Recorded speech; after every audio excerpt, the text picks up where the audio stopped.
Yo, what's up, everybody? We still have the World Series hangover, man. It still hurts. I was talking about it after stream with one of my friends. That's how bad it hurt. We literally sweep our way there. We go 7-0 just to win 2 games. Is what it is. That Red Sox team is good. Our bats went cold. What can you do? Our team is still gross. We're going to have the exact same team next year, except we do have a big shakeup in the rotation this offseason. So that's definitely something we've got to discuss. Um, and see if we could do anything there. On the plus side, again, we're pretty much going to be an identical team. I think the only player that we have leaving of note, anyway, wait, that's upcoming free agents as a whole, um, is mainly Head and Dirk. We are losing Lombard and Herrera. William Contreras will be coming off the books. He was a great servant with the team, to be honest. I mean, I'm not mad at all that this happened. His age 35 season, right? Like, how could I complain about that? Because he gave us 2+ years of 2+ WAR. We took a risk on him at 32. We went ahead and traded for him, and he was everything and then some. So he was part of the World Series runs and all that. He was 7-time All Star. He's clearly not retiring. I think he still lands on his feet with the team. He's definitely, he honestly still has some value, just not at $20 million, right? And yeah, see, he would only drop to 14. He'd be like, if he were to willing to come down to like 5 million, 7 million, he'd be an awesome backup catcher, even for the storyline of just sticking with us. And he's durable, but yeah, I'm not mad at him at all for this season. Thankfully, Hernandez stepped up in his place and put up a big season. He had a really rough playoffs, but that aside, he had a great regular season. So I'm excited with where our catching spot's at going forward. What we are going to do, though, we are going to go ahead and sim over to actual arbitration and get that kicked off. Again, we are losing Dirk. Here's the reason, right? He's 31, and while I would feel comfortable probably extending him and giving him a chance, there's still the chance that I might. Okay, never mind. He went up to 40 million. Yeah, never mind. This dude's bugging. I'm gonna be honest. High loyalty, right? Yeah, I bet. Maybe to Arizona. Maybe he still misses Arizona. He's missing the West Coast, I guess, because yeah, 40 million is probably just not happening. Hate to tell him. So yeah, he's probably gone. He's probably out of here. He'll definitely land on his feet somewhere. He probably won't get 40 million in free agency. He might get around 30. Depends if a bid war fires up for him. But had 2 really good seasons with us as well. But that's the biggest shakeup. Herrera, he's out for 4 months with a torn labrum. At age 30, there's no guarantee he becomes fragile, right? But he could. And for that reason, I don't really want to even take the risk, especially whenever we have a lot of dudes actually stepping up. Like Toosly blowing up is honestly amazing. He's kind of instantly, I guess I want to say, fill the gap that Dirk's leaving behind, but at the same time, I mean, they were both part of the rotation, so it's kind of like what gap? What we are going to do, though, after we do sim over, we're going to go ahead and set up our team as if it was opening day next year and really assess our team needs. Manny Cortez is a great utility looking player. We just don't have a spot for him. We're just so crowded. He's going to be on his way out. He's an upcoming free agent, as well as Prosek. Very similar situation. Could probably be starting for some teams, but he's on the way out. And then Colin Bland, I mean, 26, the dude just never made it. Our luck, though, he's going to sign somewhere in somebody's minor league system and just blow up. That's what'll happen. Would not be surprised one bit. But that's pretty much the gist of it. We did go ahead and request brand new scouting reports on our entire active roster. As far as our favorite prospects, did we request? We did request new ones on all of them as well, I believe. Okay, wait, maybe not. No, not all of them. That's okay. We'll split it up. We'll split it up. So yeah, we are going to go ahead and advance over and finally kick this offseason off. I'm really, I don't know what our money situation is going to look like because we do have some extensions, obviously, that are escalating a bit more. But why is this taking so long to sim right now? What is going on? Okay. Wait, season over. Your season score is 1276. This is a perfect score. Your OOTP God. I mean, if you say so, you know what I mean? It is what it is. What's up, Ed? Good to see you, man. How's your save been going? Oh, okay. Okay. Okay. Okay. Okay. Okay. James Wood opts out. 31-year-old James Wood opted out of his last year in 2034. It was 40.5 million. Kind of bittersweet because here's why. again, we're extremely crowded with talent, right? But this is also James Wood we're talking about that's walking out the door. So that doesn't make it exactly easy. While he was here, he had 35.7 WAR. He had 237 home runs, 822 RBIs, 180 stolen bases for the career, 257 average, 832 OPS. Man, that's a big on base guy. I mean, obviously he has power as well, but like he was trending more toward an on base guy stats wise. He still has the pop. He lost it versus lefties a little bit, but yeah, yeah. Oh, what's up, Breeze? Oh, you're at 39 and 54 now. Okay, okay. Even. Let's go Red Sox. All right, man. Too soon indeed. All right, so we got a contract option year decision for Cade Smith. I think we opt out. It's 20 million next year. He did fine this year, but I'm not gonna lie, that blown save and what would have tied the series, would have put us up 3-2. He blew the save. Obviously, we can't necessarily hang that over his head because yeah, I don't know. Ah, it still sucks, right? It's in the back of my mind. But he's 34. There's probably going to be a reliever out there that would take 20 million that may be better than him. We intentionally did have the team option be the second year, so we could opt out of it easily. It's a $2 million buyout. As far as down in the minor league system, we do have, I mean, sadly, Joe Young's out for 6 months. He's hurt. But we don't, like, we have some dudes coming up in Jeff Myers, Steve Keenan. Like, we don't have immediate inside help. So that's probably a gap we can fill in free agency if we have to. But I mean, it's not like our pitching staff isn't loaded. You know what I mean? I feel like an idiot for running a 45 overall backup catcher. No, that's totally valid. That's not bad at all. Or what do you mean? Does he have 45 at catching defense? Is that what you meant? Um. Oh, can you please show me how to trade players? Oh, you haven't traded yet. Yeah. So I guess the general way is if you can go to their profile like this, or you can right click them, and then there's trade options, right? You can set their status. So if you don't want people to, like, if you want to put them on the block, you can do that here. If you want to put them to untouchable, which, make teams not really inquire about them because you consider them like cream of the crop, they're yours forever. Or you can set them to available. Or you can shop them, which is a very popular feature and probably the way that most people trade in the game. So you just go trade options and then shop player around.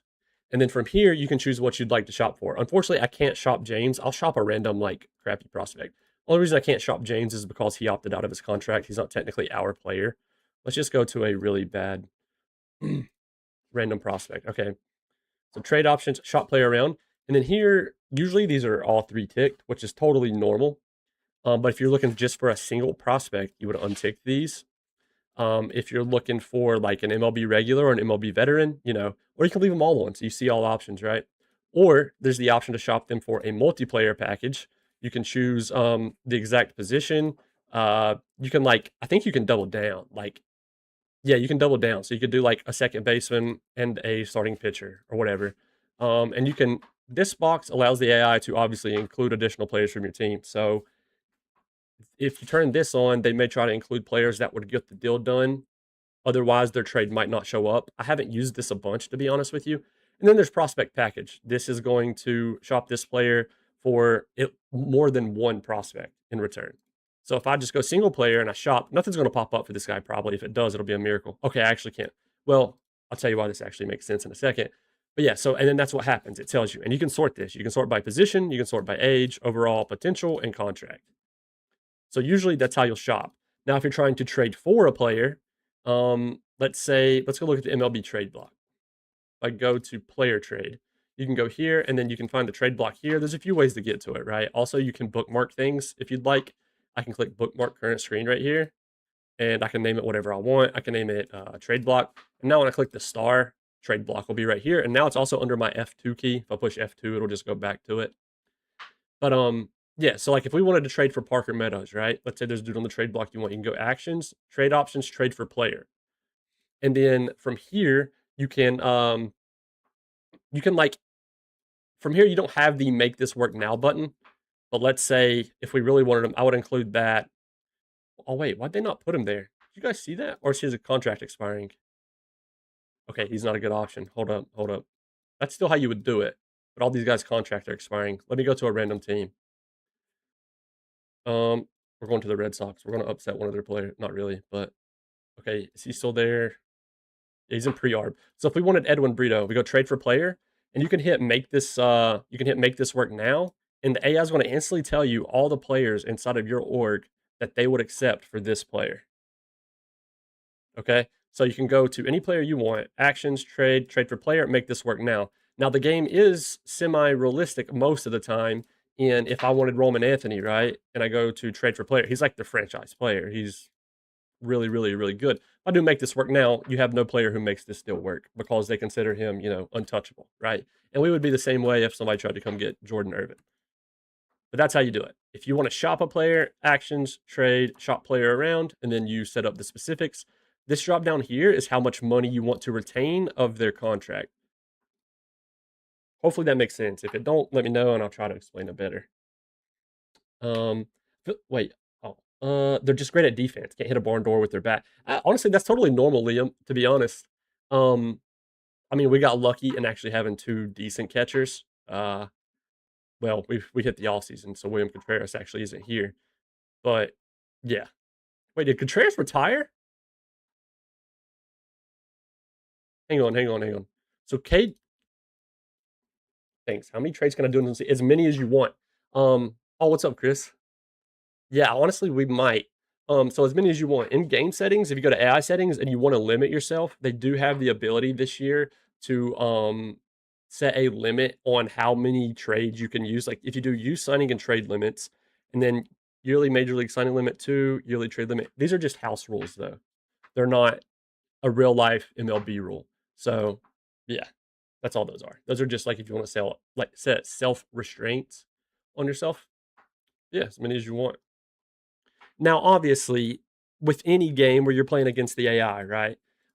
Similar like Football Manager, you know how if you get a transfer offer, and then if you can reject it and then offer them out a little bit higher than what they offered, and then it'll keep going up and up and up. Like you can choose the AI. I don't play that way, but it's totally valid if people do play that way. In OOTP, you can pull off you know, some trades that probably wouldn't be realistic depending on what you're giving them money wise and stuff and whatnot. So if you're one of those people though, and you just want to like speed run, now if you're like trying to speed run a World Series, I get it, but I like to try and play realistic in my long term saves anyway. So yeah. But yeah, I don't blame you for that at all, Liam, to be honest. We did have William Contreras, or yeah, but he's out. James Wood, by the way, Chris does void his last contract year, so that's pretty huge.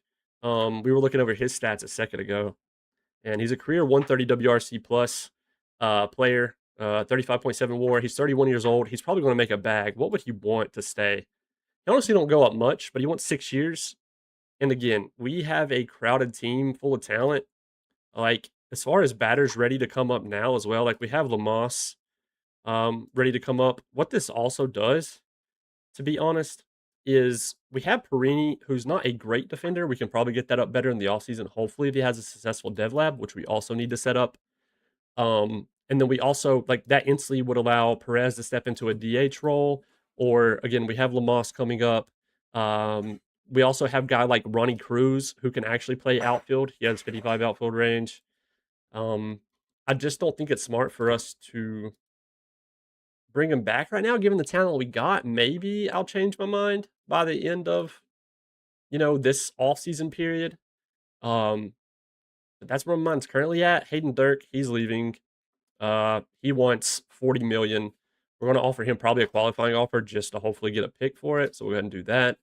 Herrera, he's one I'm on the, I don't know, I'm on the fence about because he's out for 4 months. He tore his labrum.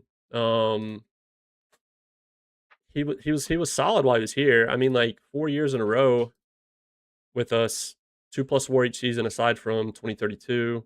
I don't know. He's just out for a bit. And then James, of course, he opted out of his player option from the last year. I also think we'll probably offer him a qualifying offer as well, most definitely. So that could be two really good supplemental picks or comp picks for that. And then we just have these guys up for ARB. In-game question. When runners on third base, fly out is not applying. Okay, let me see.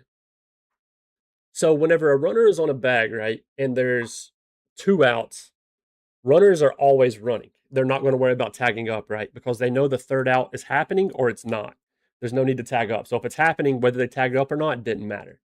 Now, if the ball is in the air with 1 out or less, and there's a chance somebody's going to catch it, the runner's going to stand there for a second and tag up, or he might go halfway down the baseline, see if the ball's going to fall or not. If it falls, he continues running. If they catch it, he runs back to base to tag up and then run. Hopefully, I probably didn't understand what you're saying correctly, but if that's what you meant, that's why. You said in-game question, when runner is on third base, fly out is not applying. Yeah, I think that's what you meant. James, what is the best tree wood? I'm new to the game, so I assume I was doing something stupid. Just had an insanely good year too with the White Sox. 1 win off of getting to the World Series, and I just blamed it on my innocent backup catcher. Hey, somebody's got to take the blame because it can't be your fault. You know what I mean? It's never your fault. But no, that's awesome though. Like year 2 with the White Sox, that's actually really, really impressive. Okay, Cade Smith, he's down to 55 now. I mean, he had a good year with us. Um, he had 26 saves. He had a 96% save percentage. We honestly didn't put him in a lot of situations to get saves, so that's why his save total is kind of is because we would beat teams by more than 3 runs, right? So, yeah, I mean, he did have 27-4 shutdown to meltdown ratio. I just don't think I want to justify paying him 20 million next year.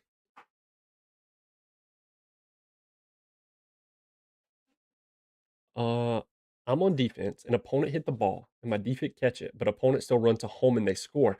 Okay, yeah, so they're tagging up. That's what happens there. Yeah, so let's say you're on defense, right, and I'm hitting, and we'll just use Imodi. Imodi standing on third base. I hit the ball. There's only 1 out or less. Okay, I hit the ball. You're under it, about to catch it. Odie is going to stand on third until as soon as you catch it, he can run home. He just can't go home too early before the ball is caught. That's how that works. So yeah, that's just called tagging up. And yeah, I mean, what Odie said as well over in the Twitch chat. He said if someone tags and scores on a flyout, it's considered a sac fly as well. No negative effects to the batter's average. In case that is what they were asking for over on YouTube. Yeah, I think so. Yeah, so they're allowed to tag up. That's what that's called. Now, if there's 2 outs, they're going to run regardless. The runner's not going to tag up, right? Because they know there's no harm to them just going. Now, on the counter side, let's say the runner leaves the base too early before the ball is caught and he doesn't tag. The fielder can throw it back to the base that they did not tag up from. So if I'm standing on third, you catch it, or I'm standing on third, I run home before you catch it. After you catch it, you can throw it to third base and I'm out because I didn't tag up first. So it's a double play. For your first ever OTP saving honors class and as a win, probably 90% luck, but hey ho. The amount of luck that's in baseball, you know what I mean? Might as well call it skill. No, that's a huge win, dude. That's a huge win. We're going to void Cade Smith's last contract year. New budget for Mark. It's 276 now. I'm like almost positive that's higher than what the projected was. Because I think by only like anywhere from 2 to 4 million higher, I think. But it's going up 6 million from this past year. This guy's going through a core memory right now, learning the super rules of this amazing sport, right? Right? Yeah, imagine being little leaguers learning it for the first time. All over again. Our bench coach retires. Barney Erhard. We got some more players retiring. Okay, Contreras did retire. Okay. His all-time numbers show 266 career batting average, 193 homers, 787 RBIs. Let's take a look. He gave us 2 really good years. Third year, he coasted with this. He's obviously going down as a Brewers player. He put his Brewers uni back on. It was his age 35 season, was his last season. Career 42.1 WAR, 193 homers, 787 RBIs. Not bad at all. Career 118 WRC plus, really only had 3 years below a 100 WRC plus, which was his age 35 season, 31, and then 23. So not bad, not bad. Trying to see the Jaws average Hall of Fame at catcher score is 47. He was 37.1. So yeah, he's well out of the Hall, obviously, but it's still a really, really good career. Our owner extends our contract, of course, because we can't be fired. And yeah, all the new scouting reports are coming in before the off season. As a league coach, teaching tagging up and not running on fly balls with less than 2 outs is the equivalent to quantum mechanics. Oh god. Wait, did Tanner get? Okay, yeah, Tanner fully filled out. Brand new scouting report. He's up to, well, almost fully. 5 points to grow in a lot of spots. Irvin is now an 80 out of 80 instead of like a, what was he, a 75? Yeah, he was 75 out of 75. Devin Randolph came around more. His current stuff went up to 70. His potential controls now is 60. Sime also let us down a bit in the playoffs, but we won't talk about it. Yeah, Cade's on his way out. End of season top prospects list. All right, Matt Scott of the Angels is number one. His name is Mousy. I remember that. Ben Wilkerson. Yeah, okay. His name is Kuzo. Could be Kuzo or Suzo. I don't know. But he's gross. They started him in AAA straight out of the draft, out of LSU. Another Paul Skeens. He's crazy. Miguel Cervantes with the Mets. Danny Norija. This guy's been around for a minute. Like his name, I remember it very well. David Murray, third baseman with the Pirates. He played AAA ball this last year. We still have one top 10. This might be the first time in a long time we haven't had two in the top 10, though. Larry Shears of the White Sox. Mike Tank with the Cubs. He's got a cool name, although his nickname is like bugged out. Francisco Garcia, one of our own. He pitched Double A this past year. Did okay. He's only 20 years old now, but I'm really worried his control isn't going to make it. We'll see what happens. JD Lavaseur. He was the second round pick in 2033. Really good defender. He also has outfield range. He can kind of play a lot of places, but he don't have any minor league reps yet. And then Frank Solis, 20-year-old with the Rays, already looking really nice. He struggled at AAA this past year. They might have fast tracked him a little too much. He probably could have chilled at Double A the rest of the year. But he played High A, Double A, and Triple. I think Double A was probably obviously his sweet spot. Hindsight 2020 though. All right, Arb's here and DevLab is here. We're going to save the game and get into it. Get into especially the DevLab. I'm looking forward to it. Wait till he hears about the infield fly. Oh man, oh man. I feel like you don't see those a ton. Funny enough, in OOTP. Okay. Oh my gosh, $88.7 million. By the way, that's also because we're losing every single one of these contracts. All right. Yeah, DevLab first. Okay. Start with the active roster. First things first, Jesse Cooper as well. Let me go ahead and do this. Let me go ahead and get things how they would be. We're going to remove Dirk because he's not, yeah, he's not going to be back. Letting Bulls and Pin. Weston's out. Yeah, right now, as it stands, we need two starters. Dixon's out for 9 to 10 months, so sadly, he would have been a fantastic instant replacement for Dirk. And then Herrera's out for 4 months. So, okay, I just wanted to get that right. All right, so Cooper, strength and conditioning, because sadly, he's still fragile. And yeah, it's not getting any better on its own. Jordan Irvin, nothing to do for him. He's big chilling at this point. A lot of these dudes are going to be chilling, to be honest with you. We're just going to go down through here and look for just double check injury proneness on guys, make sure nothing changed. And after that, I'm going to go through and do some genuine regular development programs. I don't think we have anyone else. Wait, is Tusley? No, he's not. Ronnie, Daniel, Scrumsodd's not. Sime's not. Carlos, because Weston's not coming back. Landon Bull, Merlo, and Roniel. Okay, no. All right. Now for actual like genuine improvement. So Randolph, we could improve his movement some more. I want to look at position players or like starters first, though, I think. So Jeffrey Davis. He had a weirdly a decent like strikeout issue this past season. Um yeah, like he had a 23.6% K rate in his K percentage in his rookie year. I think because we could go I, because it has a lot of room where I could do avoid Ks. If you want to do I, it kind of is easier to improve and it's got 15 points to grow. So yeah. Yo, what's up, New York? How'd the World Series go? Man, we fell short. We lost 4-2 to the stinking Red Sox, man. 4-2. Pep was happy though. Pep was happy. Pep's a Red Sox fan. Uh, I don't blame you for doing all you could to not cheer for him. By the way. Sore subject, right? Right. Yeah, we lost 4-2. Offense collapse, but yeah. 11th round draft pick. How got the magic touch, man?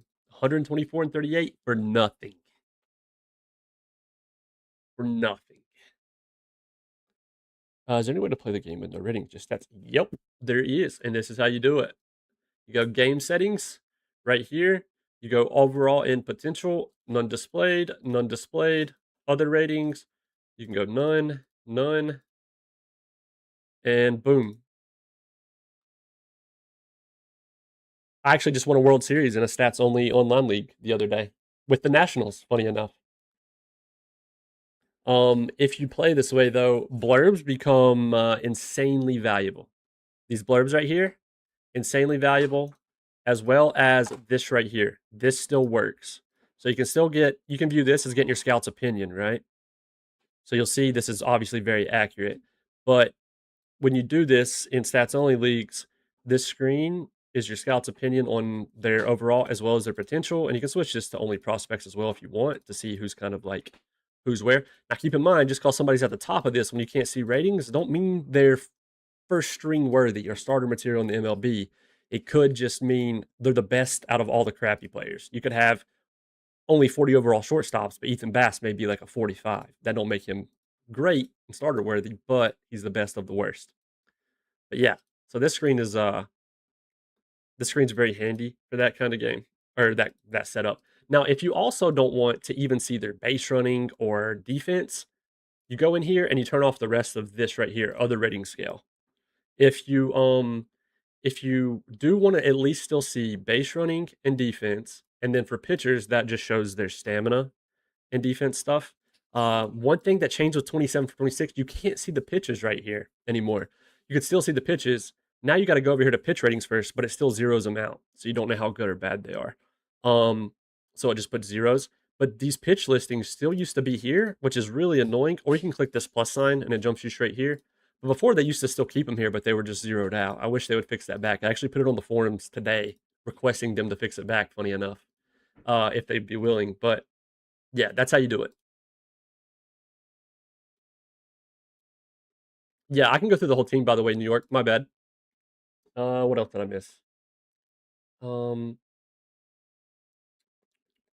in OTP and baseball in general, players only train after season and preseason. Yeah, for the most part. Because you got, it's like a 162 game season, right? So, yeah, and they're playing games like almost every day. Like the schedule here is pretty accurate to real life. So if we go here, this is an all-star break. This 4 games off in a row. That's the only time they get that many games off in a row, man. Now if we go here, got 2 games off this entire month. So yeah. Should I buy OTP soon? What's on sale? It'd be my first OTP game. Honestly, I say yes. Like I think if you love sports management games, like what did Odie say? If you enjoy baseball stats and gym type games, yeah, yeah. Play a lot of Football Manager. I guess I'm just concerned about the OTP UI. I feel that. I mean, it's very straightforward to be honest. Like, yeah, it's very confusing, but just think of these all as headers, and then they all have subheadings over them. After that, it's pretty straightforward. Honestly, if you attempted to get over the FM26 UI, you'll survive this 1 billion%. Plus, I have like a beginner's guide video that literally breaks down dang near every single page in the game. It's like an hour and a half long. And I probably have some kind of other guide video on the channel that'll help you as well. And obviously, if you have questions, feel free to ask. Yeah, it's definitely. I think it's definitely worth it every year that it goes on sale. Some years there's not enough changes to warrant it, but if it's your first one, you know what I mean. Then this would be huge for you. I think it's in the best shape it's ever been. I'll put it that way. As far as like age regression, they did some nice little UI changes to like these bars and like modernized it a little bit. But yeah, does the ratings of individual pitches really matter in terms of performance? Not really. No, I don't think so. The way that works, right? So the pitch rating is a direct influence of their stuff rating as far as what the pitches are actually rated. So the better their pitch ratings are, the higher their stuff is, as well as the higher their velocity, the higher their stuff is. That combines into it as well.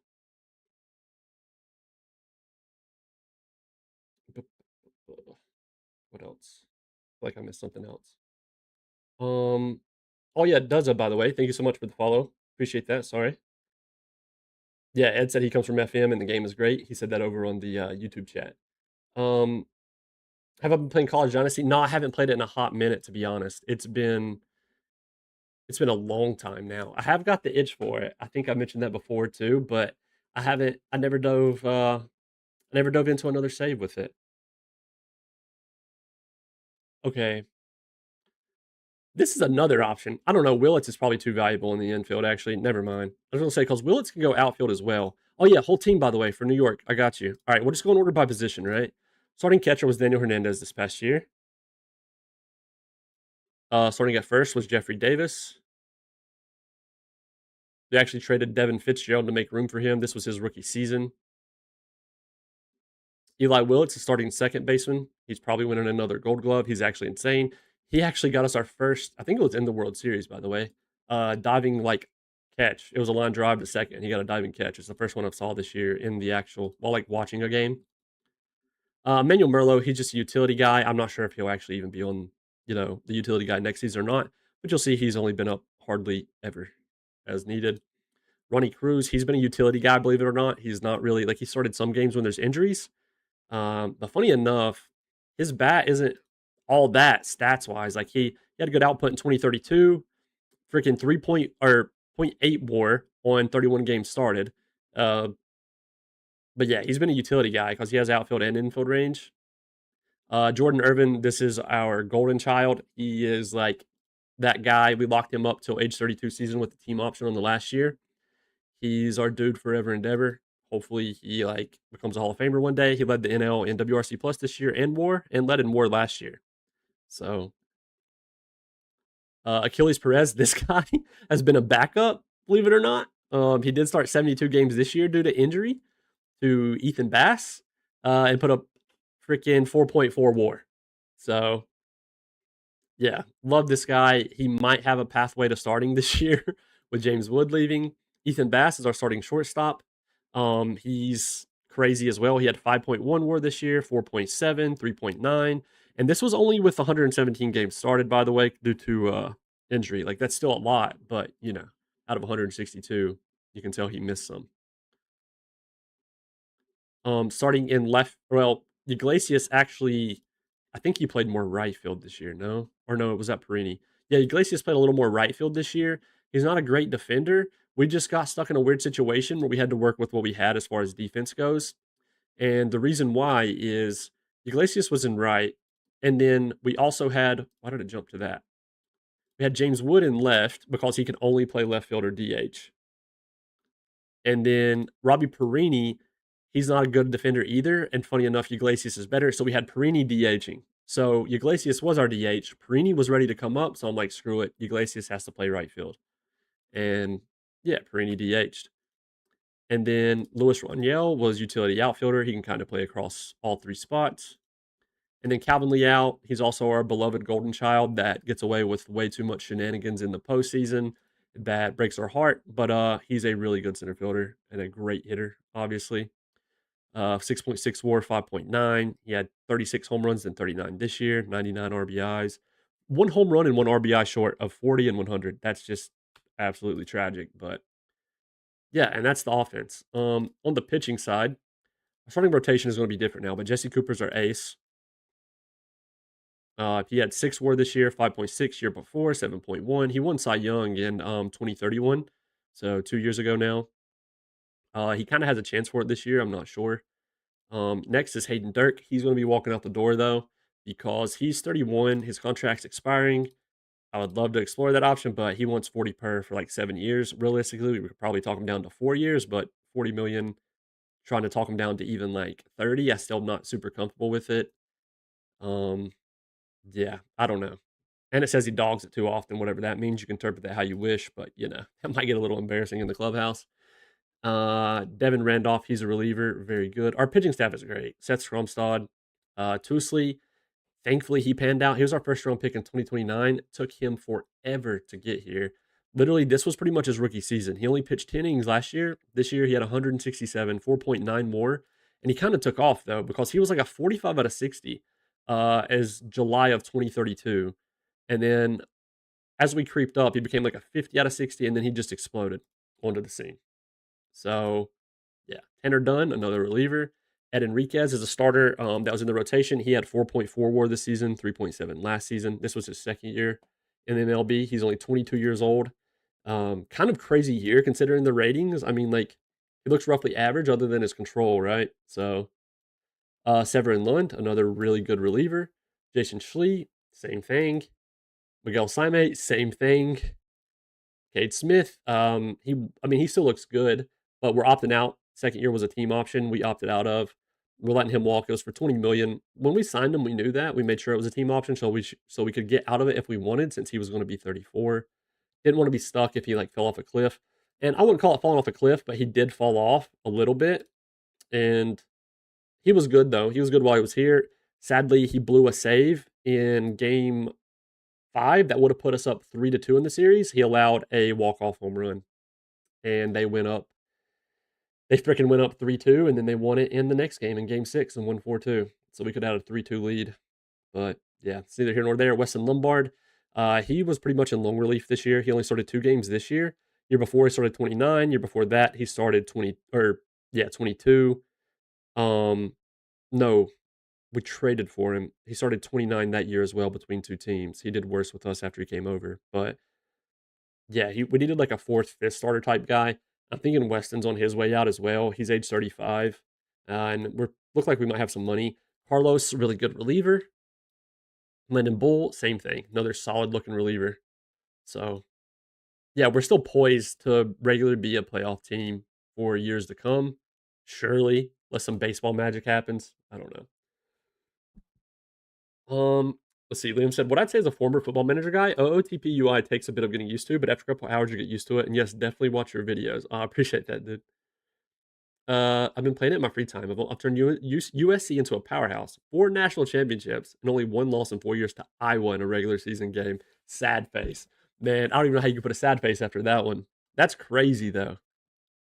You guys are like, that's a dynasty if I ever heard of one. I only started playing on 25, took me a little while to get used to the UI, but honestly, I'm not trying to plug, but if it wasn't for Clev and his tips and tricks, it would take me twice as long to figure it out. Yeah, I know Odie in real life, and honestly, we spent tons of time in like Discord teaching him the game and stuff, and he won an online league World Series in that stats only league.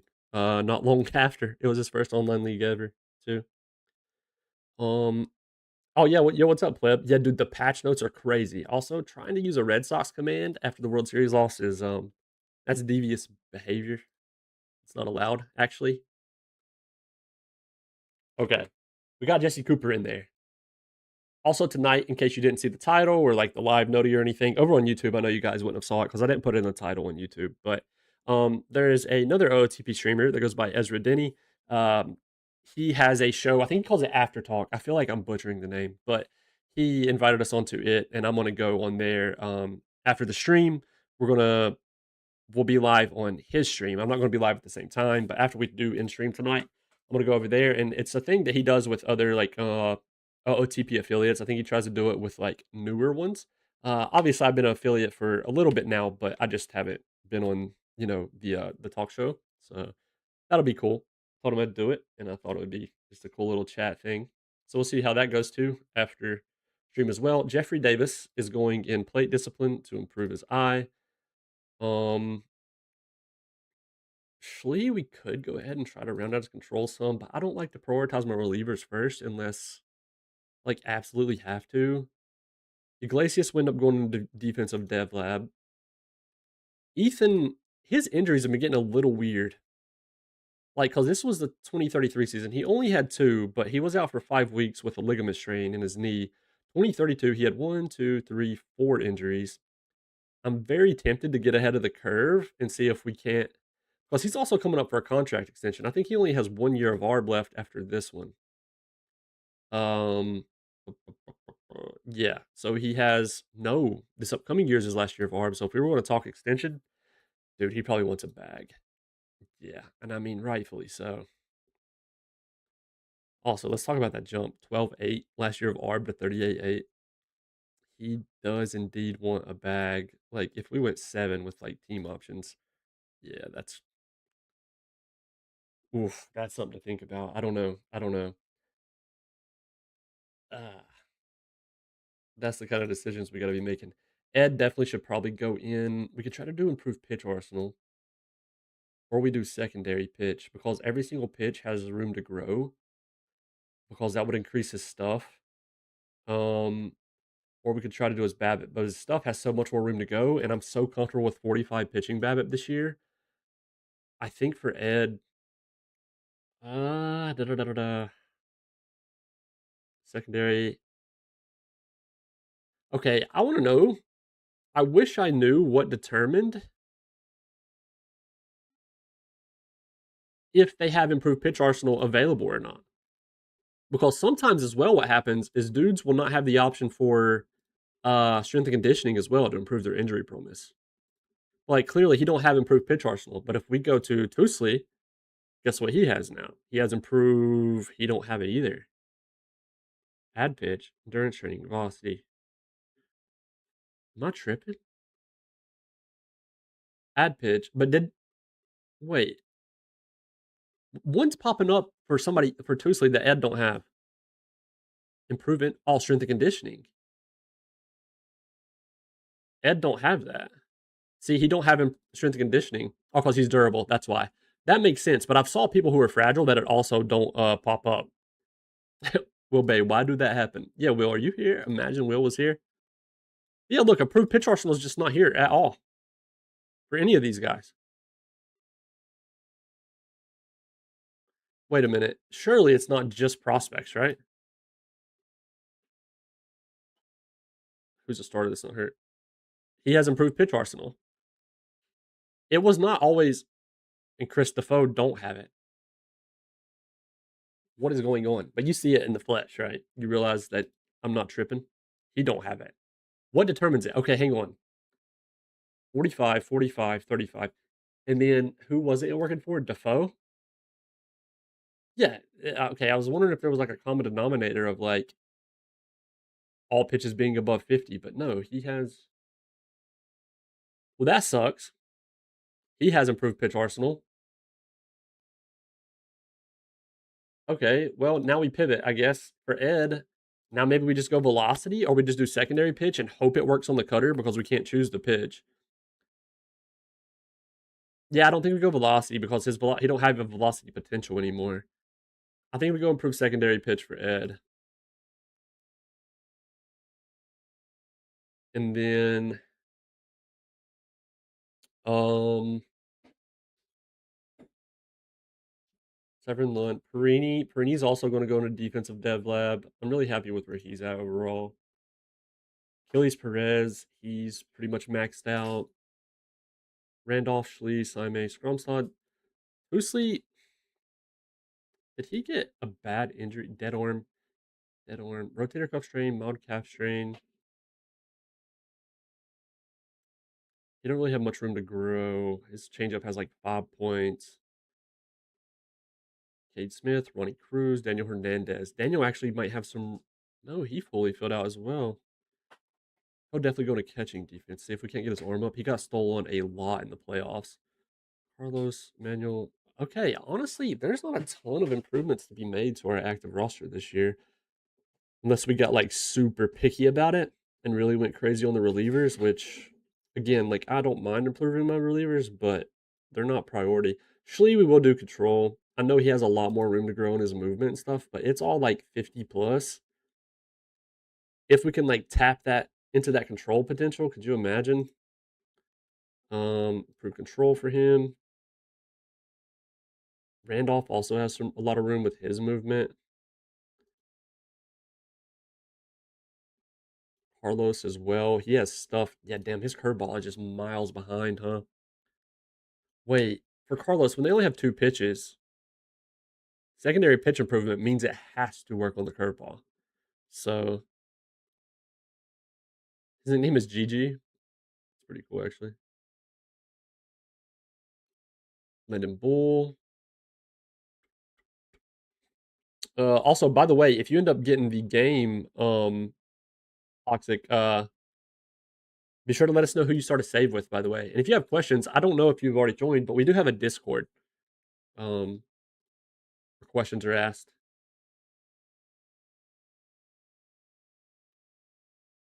And you can ask anytime you'd like. I try to respond if I can. If I can't, then sometimes other people will respond, but somebody will eventually get to it. Yeah, honestly, I think we go down to our prospects. I'm about to sneeze again. What is it with me?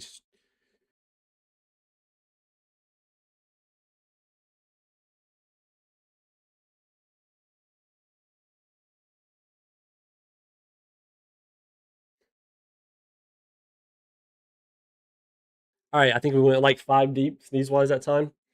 I muted in time though. Holy crap. Yeah, okay, so some of these dudes are still gonna pop up as prospects, even though they're not. I really wish Dixon wasn't hurt because he's fragile. And I would love to put him in the strength and conditioning program. Lamosse, we could do his quality of contact. I mean, that's where the biggest growth is. That's what we're gonna do. Quality of contact. Albin, this dude's probably like I've said it a million times, but he's like next franchise superstar. I think we just do generate bat speed for him. We'll probably also get him in a defensive dev lab for his second defensive or for his second dev lab program. Because yeah, clearly he's not a great defender. Right now he's literally just a first baseman or like a DH. He does have 50 outfield range, so he could be like a 50 at left field, but yeah, we definitely just do generate bat speed for him. What's funny is he could honestly probably play in the MLB right now. He's going to strike out a crap ton, whether he came up now or later. But he would at least be around average at 20. But there's no need. We're in a spot where we don't have to rush him. So, Chris Defoe. It really sucks that his control was already 40 of 40, and it's actually 35 against lefties. Ryan Gonzalez. Do avoid K's bat speed or I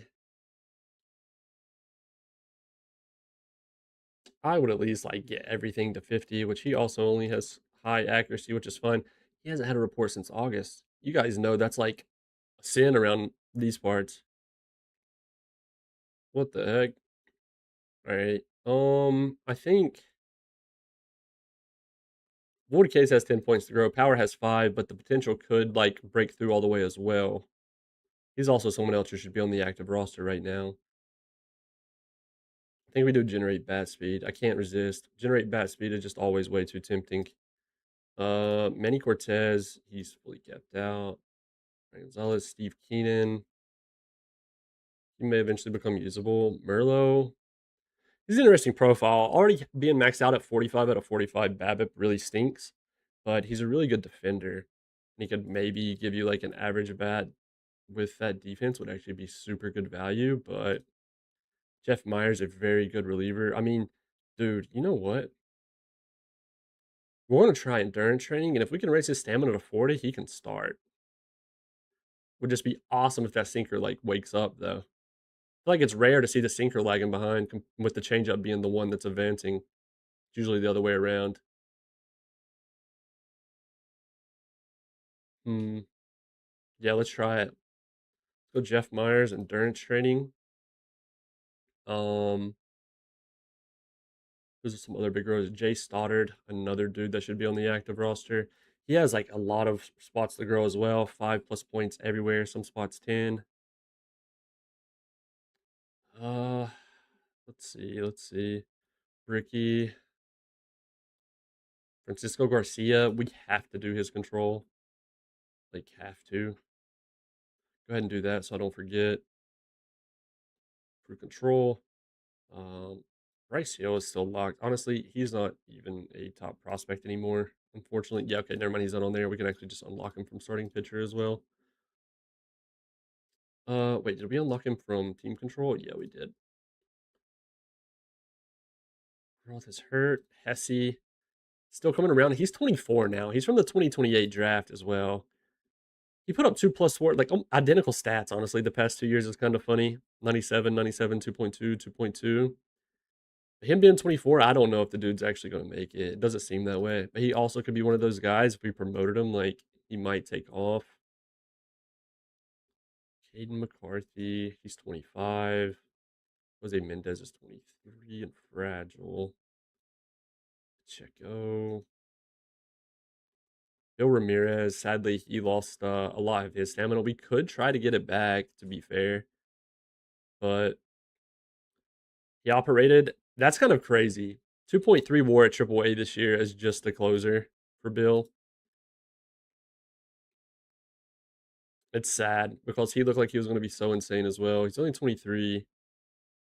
We're going to try endurance training again. Screw it. Or not again, but now, I should say.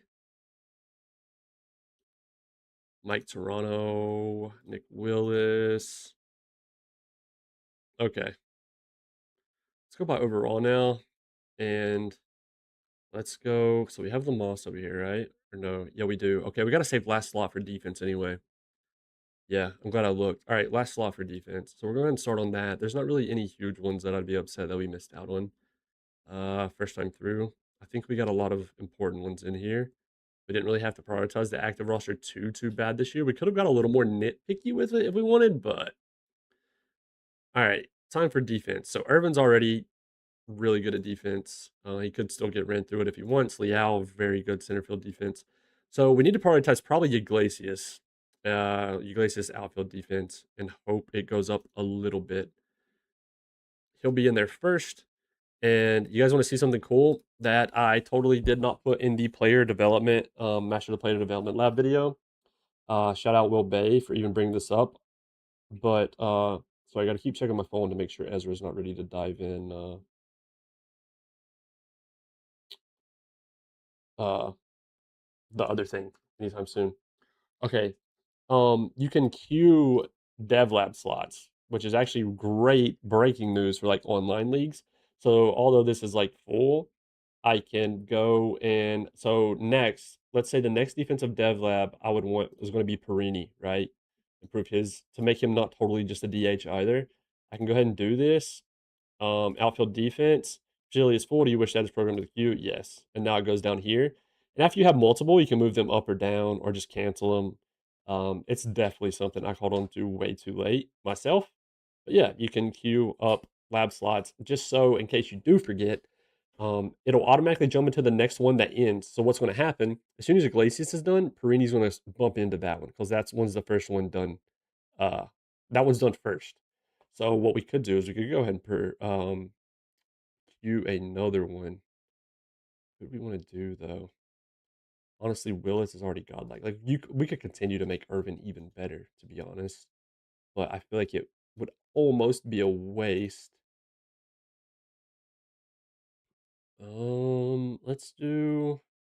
Rez is already pretty solid too. I think we might need to dip down to the prospects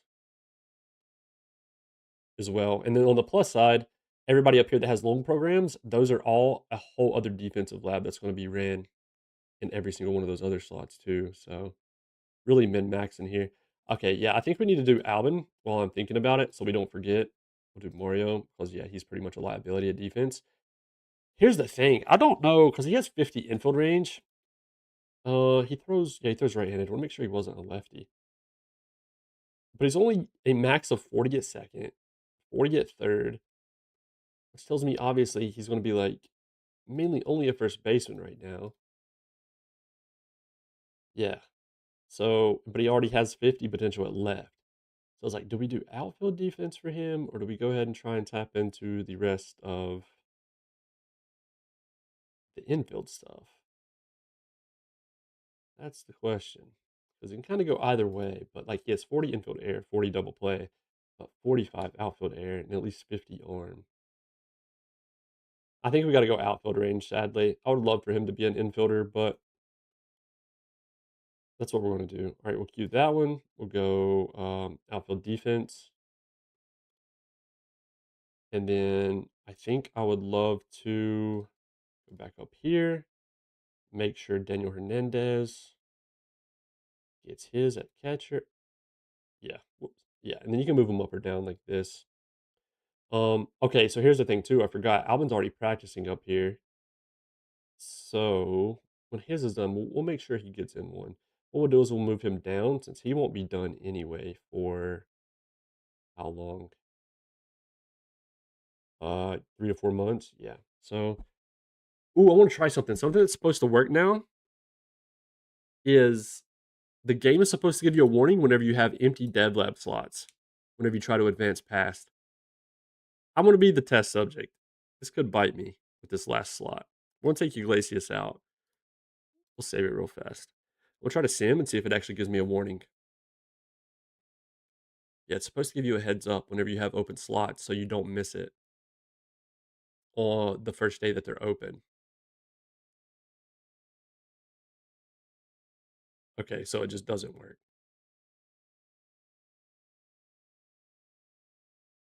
Nice.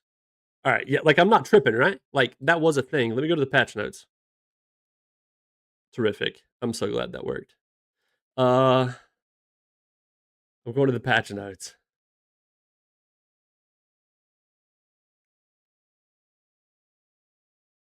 Added warning prompt if simming from first day of off season with development lab slot still available. Okay. Well, that don't work. Um, it definitely didn't warn me, and we definitely advanced the day. Right? Like, there's no message here. This is the day they opened, and yeah, we had dev slots open. All right. Well, I have to report that. That's unfortunate. That would be a cool feature if it worked, though. I'm sure they'll fix it. Hopefully. All right. New reports coming on the rest of these guys. Schley. Also, by the way, on the off chance, I saw a message in my cord a little bit ago in the question section from uh yeah, Duza, are you still here or Duzza? I know it's been a minute since you posted that, by the way. Said you'd be curious to hear our thoughts on this, and you posted the Reddit link. Are you still here? I'd be happy to respond in person. This is a pretty big post. Let's see. Is this your post, by the way? If you're still here? The post that he shared in the Discord was planning, remembering, and organizing. How can I do it better? Discovered OOTP 26 last year. Never played a sports management for an office simbo game before, but as soon as I learned about OTP, I thought that I could get hooked, and so I was. Talked about 70 hours. Like often, I would start with a new team on a new GM, manage save file, make a couple uneducated trades or draft picks, and then somehow win 90 plus games. Eat it in the wild card adventure series, win league manager of the year with the big old techs. End up taking completely nothing clicks. I think I get intimidated by the off season.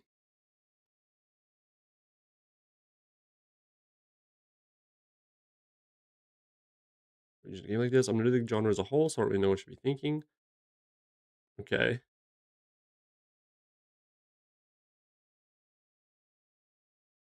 Yeah, okay. I don't know if you're still here. If you're here, let me know and I'll cover it here. Otherwise, I'll just reply in cord to you probably. But but yeah, like there's tons of honestly third party ways you can track stuff. Um, but also there's like a lot of stuff in the game. Like honestly, this here is underrated. Putting this on entire org and current ratings, it literally gives you a pretty quick glimpse at your best in slot players. Now is it like 100% foolproof? No, but this is a great start if you want a very quick glimpse without having to go to tons of screens. But even then, you'll have a lot of dudes who are tied in overall. So some may actually be better than the other whenever you look for yourself, though. All right, we got to do ARB now. We did sim one day. Go ahead and jump into that. So Jesse Cooper has been in the majors for 4 years and 83 days. He'll be at 5 years after next season, which means his ARB is coming up as well. So like after next season, it'll be his last year of ARB. So 2034. He's projected for obviously the 18.9 we might be about to give him, and then 27.9 the year after. What scares me is Cooper's fragile. I find it hard to commit to him, although he's gave us like every reason to. Um, so how many pitchers you use in starting rotation? I use four. Five. I use five. Five will definitely help you out because what you'll notice is if you look at your guy's stamina in the regular season. So let's say you use four, right? So your number one starter starts here, then he starts again in 1, 2, 3, then he's here again, right? So ace, second, third, fourth, ace. He might not be at 100% by that his next start. He might be like a day short. Now, if there was an off day in between, he might reach 100. But you can see their fatigue. You can get the vibe of it from here. Like you'll see these two bars indicate that Dirk is tired. He's at 35%. That's where you can see their fatigue in the bottom left. Rest status starting pitcher. Um, if four is working for you though, somehow, maybe it's your trainer or something, or maybe their stamina is just godlike or good injury proneness, then you know, hey, if it's working, go for it. But yeah, five is typically the standard. It's used a lot in modern baseball still too.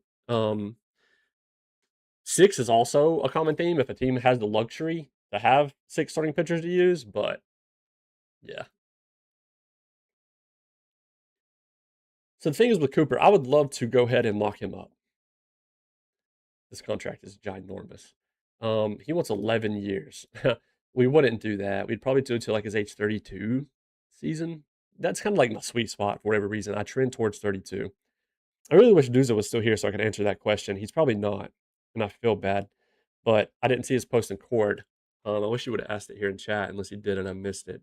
But he did follow the stream, and then yeah, it seems like if it's his post anyway, I'm not sure if it is, but it was about someone who struggles with keeping track of everything they've done and how to take on the off season.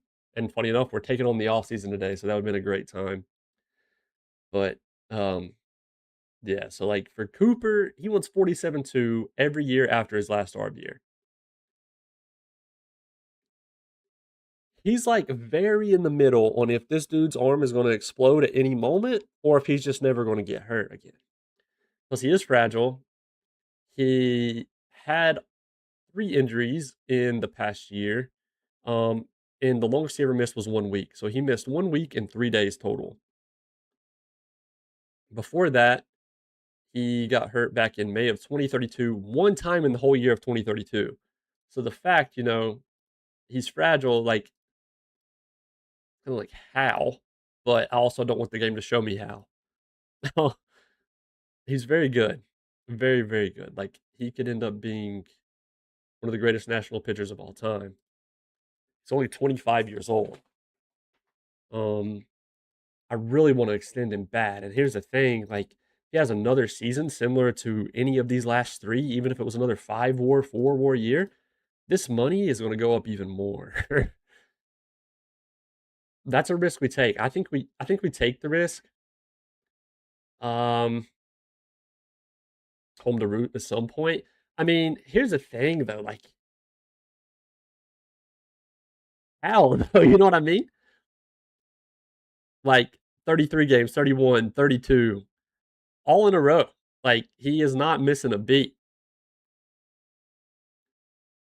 And I guess that's the thing is like the fragile tag don't mean an injury will happen. It's just because like the threshold behind the scenes for their, I don't want to call it HP, at that extremity, whether it be their arm, their pinky toe, their freaking thumb.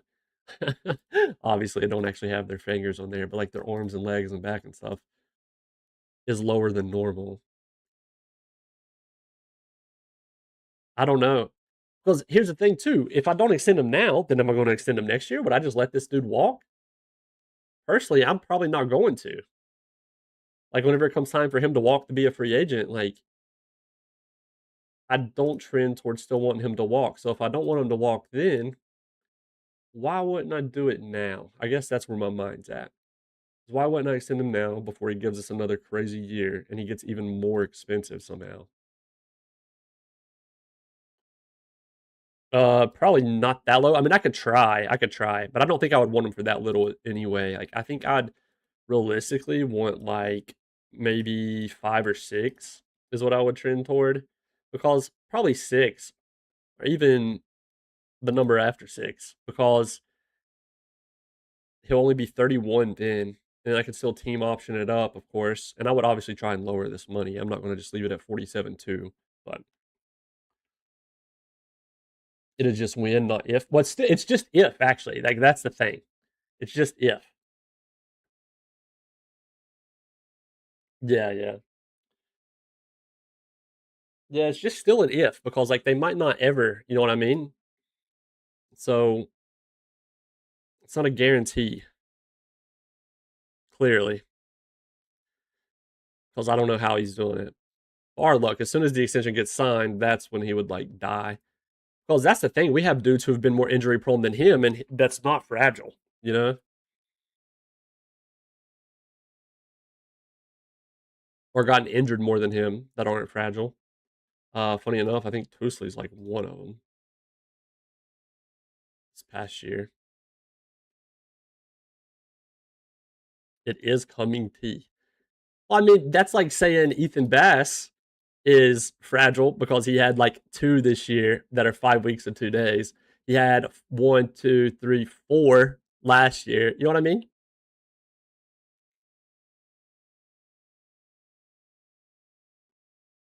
I don't think I want to let the tag scare me because he's great. Like he could be a Hall of Fame pitcher. I think that's a risk we're going to take regardless, and I'll live with it. We don't know if it's coming. That's the thing. It's impossible to know because he may not ever get hurt again. Or there could be dudes who aren't fragile or that Iron Man and they can get hurt 4 times next year. I do not want to do 47 too though. There's no way he comes down like 10 million per each year.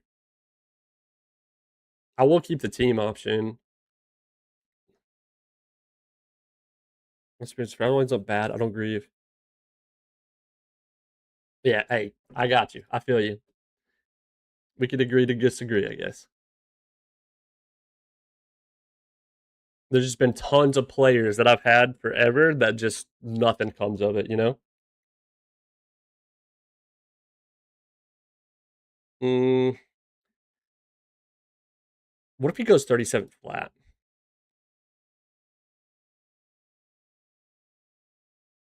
Because like the durability on the things behind the scenes are it's like odds increasers, not odds guaranteers.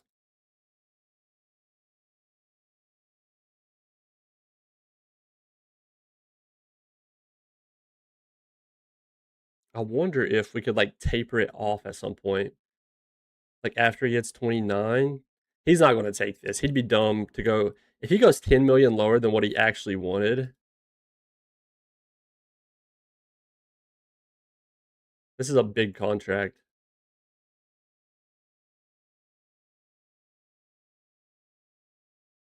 Yeah, because his AAV is like 11 million lower than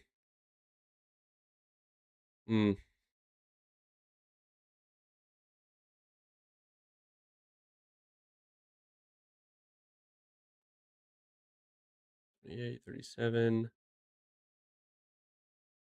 His ARB estimate for this year is 18.8, so just like rounding that up is fine. I think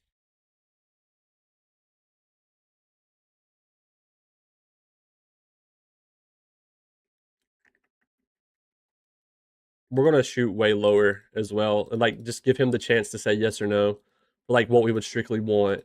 And then if he tells us no, we work with whatever he like brings back.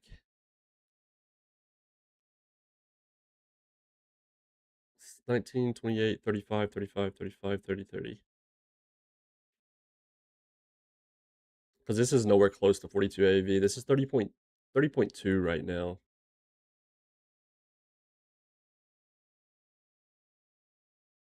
I want to see, since that went down to 30, if we could get the buyout down to like, I don't know, 10 million. Yes, Cy Young bonus, bonus for All-Star selection. What if?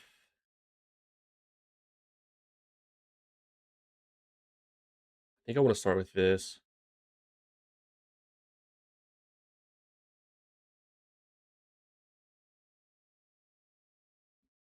Okay. Yeah, okay. Yeah. He said we're fucking stupid. That's what he just told us pretty much. He's like, you're actually dumb. Got it. Got it. Yeah, he jumped up even the RBers to 42.4. Okay. Good natured with a zest for life. I wanted to see if the dude had a high financial ambition after that. Yeah, that flips things on its head. He's stuck. I mean, I don't blame him. Like, he's worth a shit ton. Like, what is Skeens getting right now? Out of curiosity. See, that's the thing. Like, look at Skeens. Freaking, he's out for however many months, and he's not. He's just normal. Unlucky, I guess. 56. Okay. Actually, that kind of puts things into perspective a lot. Detroit. School's 36 now. Still looks good. Whoa, they actually gave him an extension this offseason. Actually keeping him. Holy crap. Yeah, 66.2 WAR now. He's at 2,500 strikeouts. Career. Wait, no, that's average. I mean, career 3.05 ERA is crazy. Career 70 fit minus. Holy crap.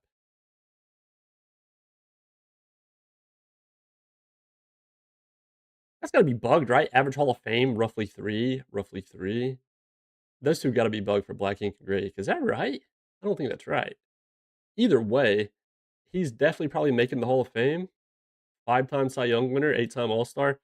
3 more years at minimum with the he's 36 and he's still 65 overall.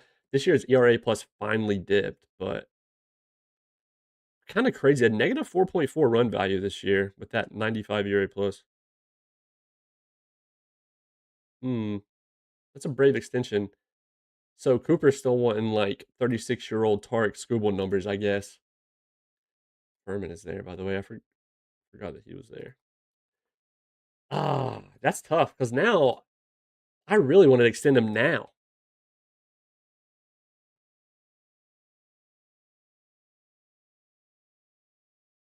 Mm, mm, mm, mm, mm. Okay, what was his ARB estimate this year? We'll go back down to 19. 1, 2, 3. Wait, no, I did 10. And then, shoot, we got to look for next year as well. Where's he at? 19, 28, 19, 28, 19, 28, 19, 28. 28, come on, 2, 3, come on, 2, 3. I'm doing that just by going off his projected ARB for those 2 years. Yeah, he went way, way up. He was at like 40. Oh shit, didn't mean to do that. Where he was at like 42. Okay, let's go. What are the odds he'd do like 45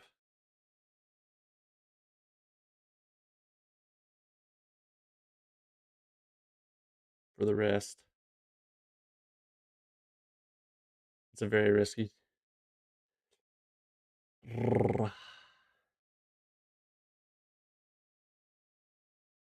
Hang on. I'm getting cold feet. Let's see. Because who else? This is Bass last year of ARB coming up. After that, there's also Willits. Willits is the most important out of the ones after that. Cruz, Roniel, Dunn. Pretty much Willits, Cooper, and Bass.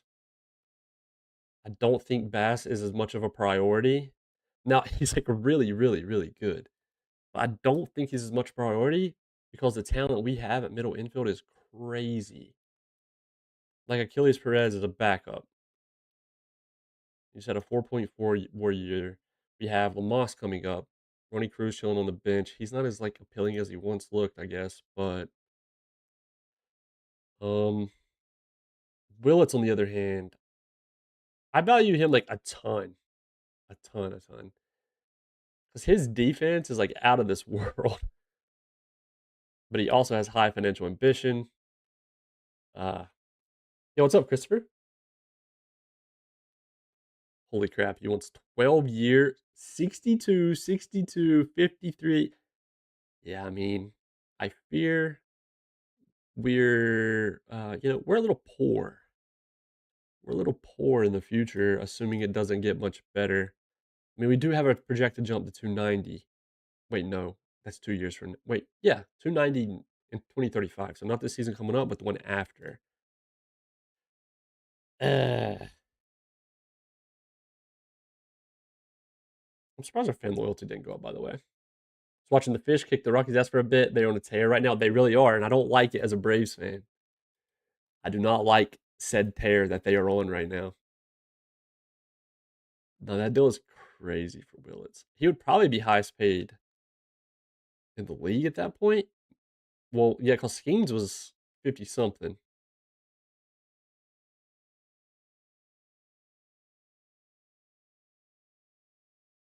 God, Cooper. All right, we're trying it. It was 19 and 28.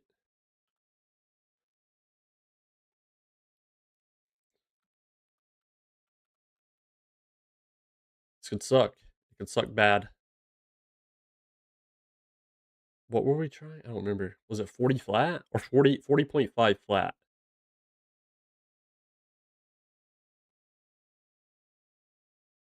Because he's not getting any cheaper.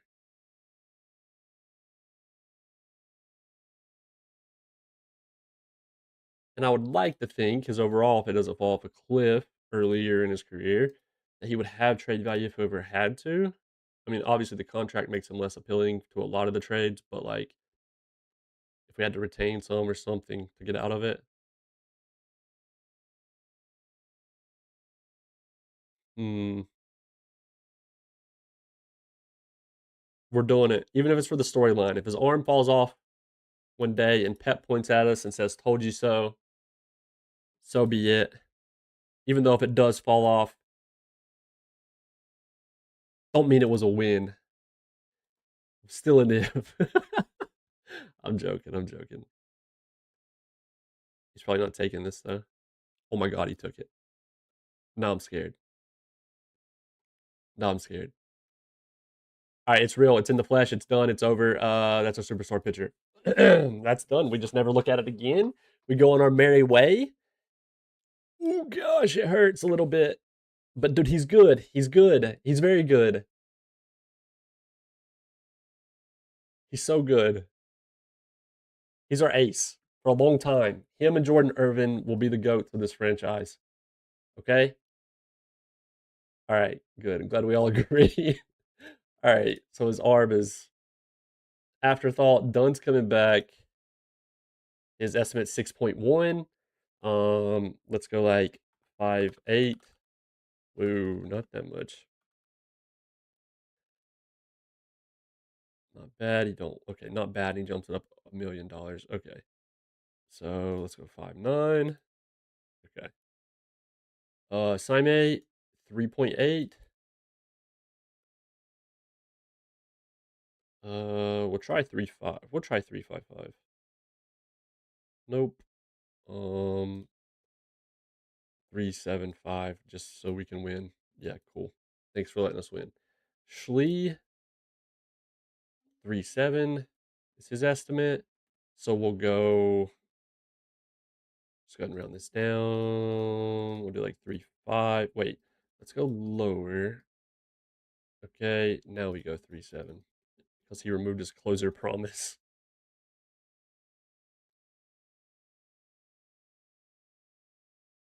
Wait, if you could assure me.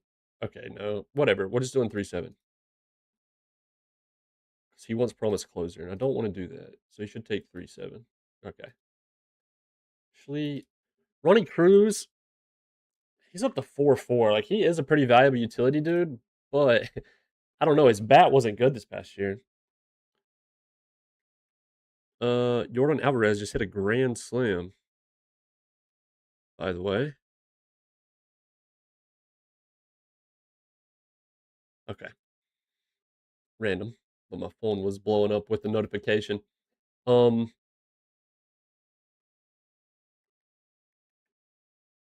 4.4 for utility, dude. That does not hit good regularly. Literally only 1 year where he was above a 100 WRC plus. I don't know what's got into him, to be honest. Like, I don't get it. Like, yeah, he's not. I mean, his gap power is below average versus righties versus, and his eye is below average, but he's at least average everywhere else. You would think he'd be closer to regularly like 90 WRC plus, maybe. I mean, his average was 188 this year. Then all the other years, 182, 197, 219. Like, well, the 182 was triple A. We don't even got to count that. But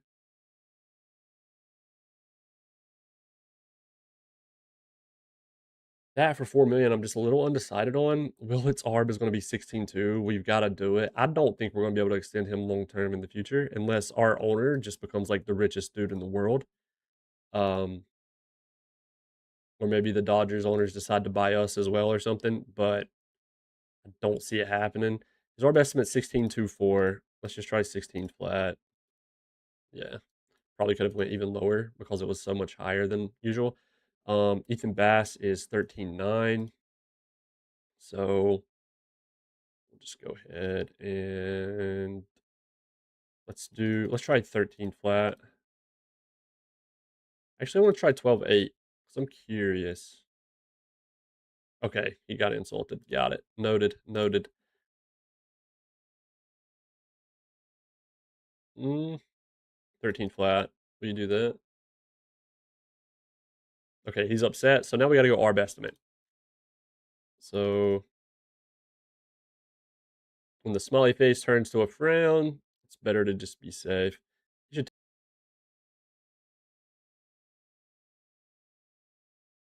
wait. We back. Refresh.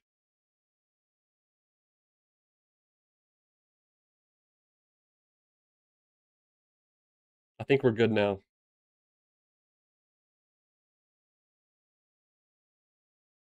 Are we good?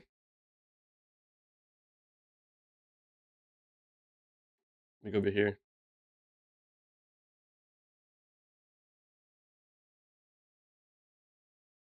Uh, you're good? Okay, nice. It's back on YouTube as well. Okay, cool. Sorry about that. That hasn't happened yet. We're supposed to get a storm, I thought, but it's not even storming yet, and it dropped. That hasn't happened in a minute. Is it supposed to get hot where you guys are at? Because holy crap. It's supposed to be 100 here on Thursday, then 101 Friday. So I can only imagine where some of you guys are. It's probably going to be insane.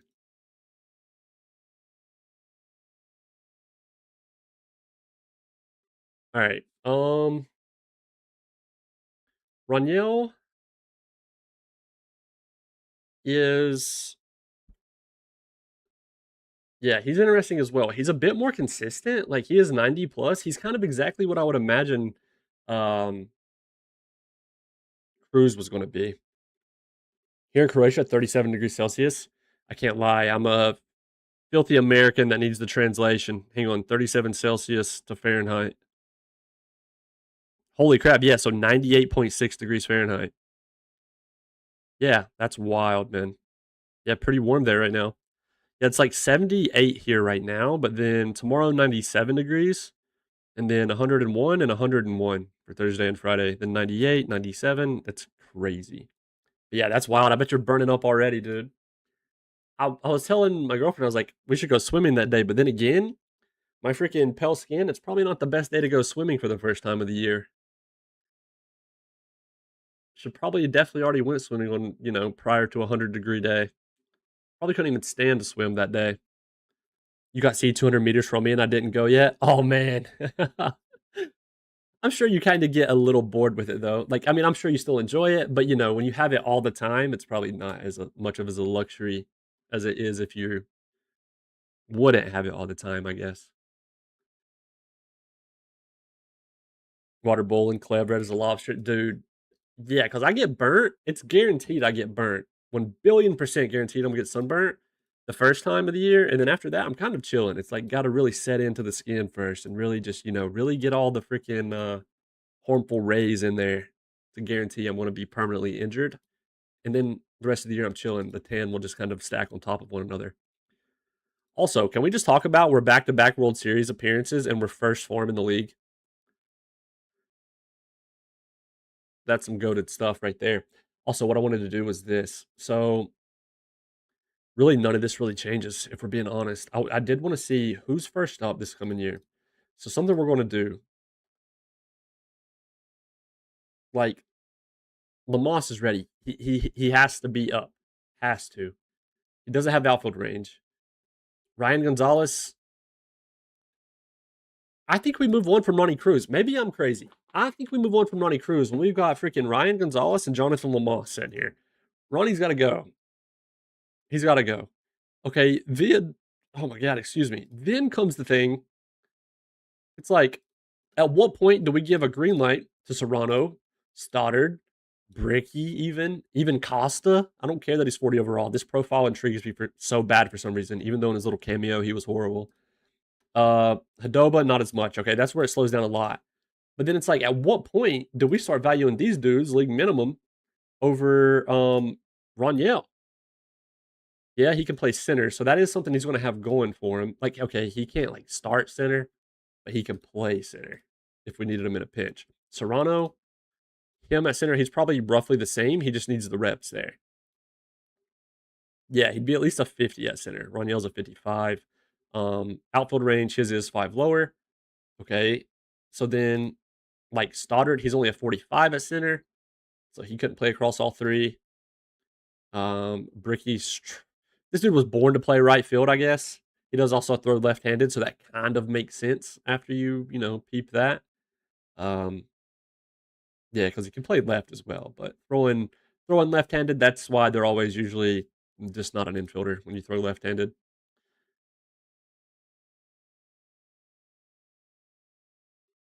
I do think we move on from Cruz and Roniel. I think that's the plan. I think Serrano's just first dude up as well as Stoddard for because they should be starting baseball players. They're just not for us. But I mean, we also have Merlot chilling here, who he started one game, 4 plate appearances, hit better than Ronnie Cruz, though. um, what that's worth. But I think I think it's time to let Ronnie go. Let him go somewhere. It'd be cool to see what he becomes and what he does. If we're gonna let Ronnie walk, like we could try to trade him. We'll definitely try and trade him first. If you're still here, Ed, this is how I would go about trading someone. Um, so when they're on your ARB screen up here anyway, not down here on pending free agents or pending minor league free agents, I can't shop these guys around because I don't own their rights to them next year. When they're ARB players, you still technically have the rights to them, like first dibs or whatever. So you can still shop these guys. But yeah, so if we want to shop him, first, I wouldn't really be looking for an MLB regular unless it was a starting pitcher. So I think what we will do, we will try a starter and we'll see what comes up. Okay, right away, Kyson Witherspoon catches my eye. The reason is he's 29 compared to 35, 36, 33. He's at least 50 overall. He has 4 years left at 7.6 million. He is fragile. That stinks. He's been roughly a 2 WAR player every year. Even though being fragile, he's had 33 games, 32, 33 started. So like he's showing up, but oh, they got him on waivers from Boston as well, by the way. That's kind of I mean, in Boston's defense, he wasn't I mean, they had him out of the pen doing good, then doing okay, then he did bad, then he did bad. They said, "All right, we're done." He gets waived, comes to Texas, kinda starts they start starting him, and then he kind of revitalizes things a little bit. He's, like, very average to below average depending which side you look at stats-wise. So Kyson's semi-appealing. Reagan's 21 million, 3 years left. Christopher Sanchez, 2 years left. So kinda hate that. Really just 1 year. So anybody that says 2 years, it's 1 year because the one of those 2 is already passed. One of these would have been 2033. Woods Richardson, 1 year left. Yeah, he's not good. I mean, he still gave him 2.1 WAR. That's the crazy thing about OOTP this year, man. You get guys like this more often that just randomly like blow you away. There's Willie Aranda here. Or Aranda. He's okay, but Doyle. Okay, so now I'd be tempted to just go like a single player prospect. Oh, wait. All players. I love how, by the way, it kept why is it keeping them? Is it because of team needs? No. Why is it doing that? Why is everything gone now? What is going on? Single player, all player prospects. Okay. Then for prospects, I just sort by potential. It's always relievers, though. Alfredo Mourinho. Personality is eh. Eric DeMaio. He could be a starter, though. I mean, he has 60 stamina and he has 5 pitches. We also only have high accuracy on him. Mike Hornsby. Yeah. He's got like the bad personality combo that like upsets a locker room, I believe. And then Witted. He's all gas, no brakes with that control. He's gonna hurt somebody. Yeah, it's just not pretty. Not really any great trades, in my opinion. We'll try prospect package for the hell of it. But as Pep has said many times before, it's just usually not as appealing. Or it's dudes who are 24, 24, 24 that just aren't going to improve much anyway. Yeah, I think we let Ronnie walk, which Ronnie don't have his stats working in his favor. That's for dang sure. We let Ronnie walk. We see what he can do, hopefully in a starting role for someone, because he deserves it, ratings wise. Roniel, I think we do the same. Like, because right now, he's the solo utility dude, but one of our DHs, so Wood's going to be gone. One of our DHs is Perini. Perini can play like left or right in a pinch. I'm curious, actually.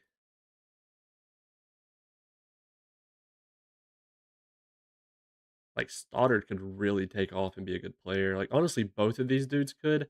I kind of have more faith in Stoddard to be take off more than I do Serrano. I think Serrano. I mean, there is only a 1 year difference, but Serrano looks a bit more like what you see, what you get. Stoddard does have some casual 10-point growth room, and like his a freaking Babbitt Wood case, he has 5. He has 5. So the leap up could be what he needs. He can play the corners. Hang on. Who in our entire org has outfield range of 60? Serrano, Costa, Adoba. None of them have like above a 50 rating at center. Broski has 60 outfield range. I forgot about that. What about his rating at center? 50. Okay. That seems to be the common theme. 60 outfield range, 45 at center. 60 outfield range, 50 at center. This guy's very interesting now, by the way. What the heck?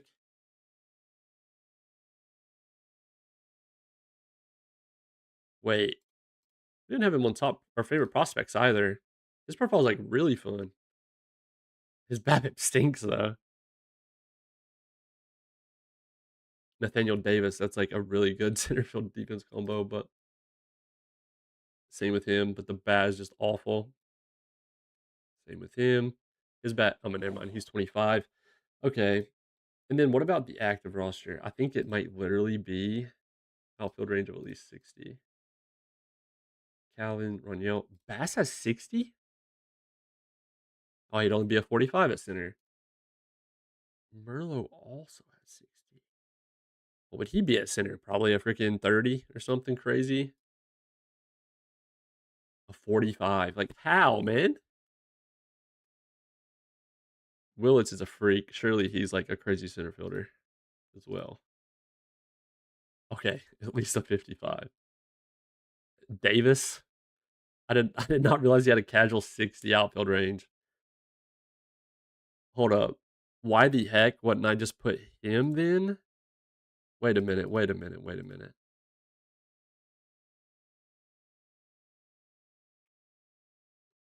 You know what? He could go left field now instead. Because Wood's gone. He could go left field now. And then no. I don't know. I was gonna say Perini could go to first. I don't know. I'm stumped. I'm stumped right now. Something else is just freaking asking Wood if he would want to come back for like a year or two because right now, money for extensions, if we talked to him,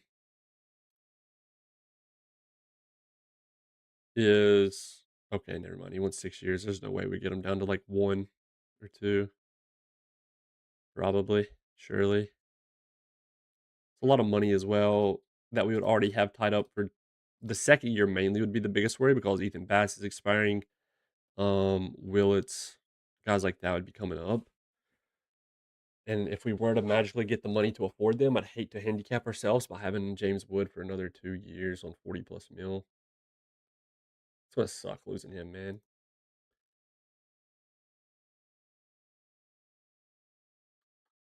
Okay, either way, I think no more screwing around. I think we part ways with both of these. We will shop Ronyo as well, but I imagine it's going to be the same fate. We'll do single player prospect. Probably the same fate as it was with Okay, yeah, actually worse.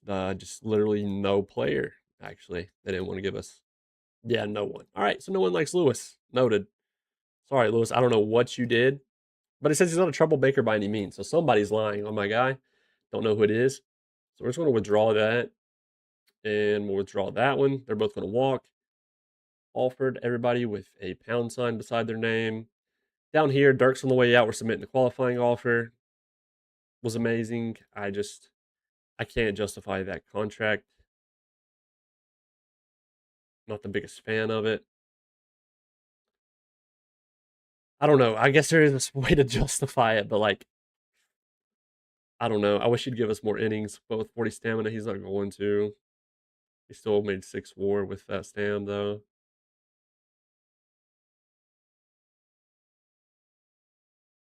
I don't know. I'm trying to talk myself out of it. So at that point, I probably just shouldn't do it. Herrera's out for 3 to 4 months. Is a world where we just keep him anyway? It was like, what? We got November, December, January, February, March. He'd be back in time for opening day.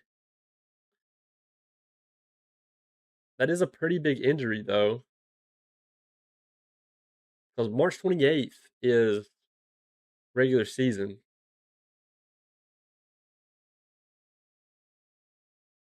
Um, Ridiculous pretty quickly. Yeah, well, I guess it depends on the player. To be fair, like when you think of 70 plus being like elite player, um, I think that's kind of sadly realistic, especially the way contracts are trending in real life. Um, Dirk, I mean, if we do pair his stats with like his overall is 65, he's 31. His for me, I'm not the biggest fan. He's also okay, never mind. I thought he had high financial ambition, but he doesn't. That kind of money for Cooper, I get, not for Dirk. Yeah, yeah, because yeah, that's like Cooper money that kind of Dirk is one. But to be fair, I think this year, I don't know if it was this way in the past. I really can't remember. But the default for where's it at? Is it right here? Hold up. I think inflation is on by default this year. Here it is. Somewhere in here. Yeah, 0 to 2%. I swear in the past I don't think it was this. It could have been. I could have completely overlooked it. But um yeah, I swear I don't remember it being 0 to 2. But I don't know what it was. Was it like 0 to 1? But yeah, over here on the right, you can see as well, like superstar quality player. Um, Typical salary is 37 million. Star quality is 26.4. Good 20 million. Yeah. So remember Bregman is on 35, right? Yeah, I guess that's a good example. But like honestly, I think a big eye-opening thing is going to be Scooble's contract and Skeens whenever he gets his. Like, I think that'll be pretty eye-opening as well. The market's only going to go up if it's anything like NBA and NFL. A new player just sets the standard at that position going forward, and then somebody else breaks the ceiling off of it, and then again and again and again. And I don't know when it ends, to be honest. But yeah, I feel like this wasn't always on 0 to 2% though. But yeah, at the end of it all, getting Jordan Irvin now from max of 45 million, seeing, you know what I mean? This is kind of, I'm thrilled, like thrilled. That's the thing. We've got like, what would Liao want now? 13 years, 38 mil. 10 years would take him to his age 32 season. 44.8. Jeez. It's crazy. That's with high loyalty and low financial ambition. That's nuts. Crazy to think about. Willits, of course, does have high financial ambition. So, like, we can't offer him one since we already offered him one on the ARB screen. But, and these guys want to go on strike. Yeah. Yeah. It's going to be actually interesting to see how the shutout goes, if there is one. I mean, I feel like it's kind of inevitable, no. But how much does Dirk want? Or not Dirk, sorry, Herrera. 18 mil? Okay, see, now I just kind of definitely want to say no. I do feel like a lot of times these 50 overall starters in free agency are going around like 15 to 18 or 15 to 20 even. But he's out for 3 to 4 months, and who knows how he's going to return. He would be back in time for opening day. If we wanted to talk to him, we could talk to him in free agency again, to be honest. That's the way I look at it. All right, qualifying offer for Dirk and Wood. Everybody up here offered. Everybody scouted. Like new scouting reports. We're done on these guys. Favorite prospects. When's the last time? November, November, October. Wait, July. Ew. Here's what we'll do instead, I think. We'll go boom. We'll go here. We'll go miscellaneous. Scouting accuracy is very low. Okay, there's no one. Scouting accuracy is low. All these guys get new ones.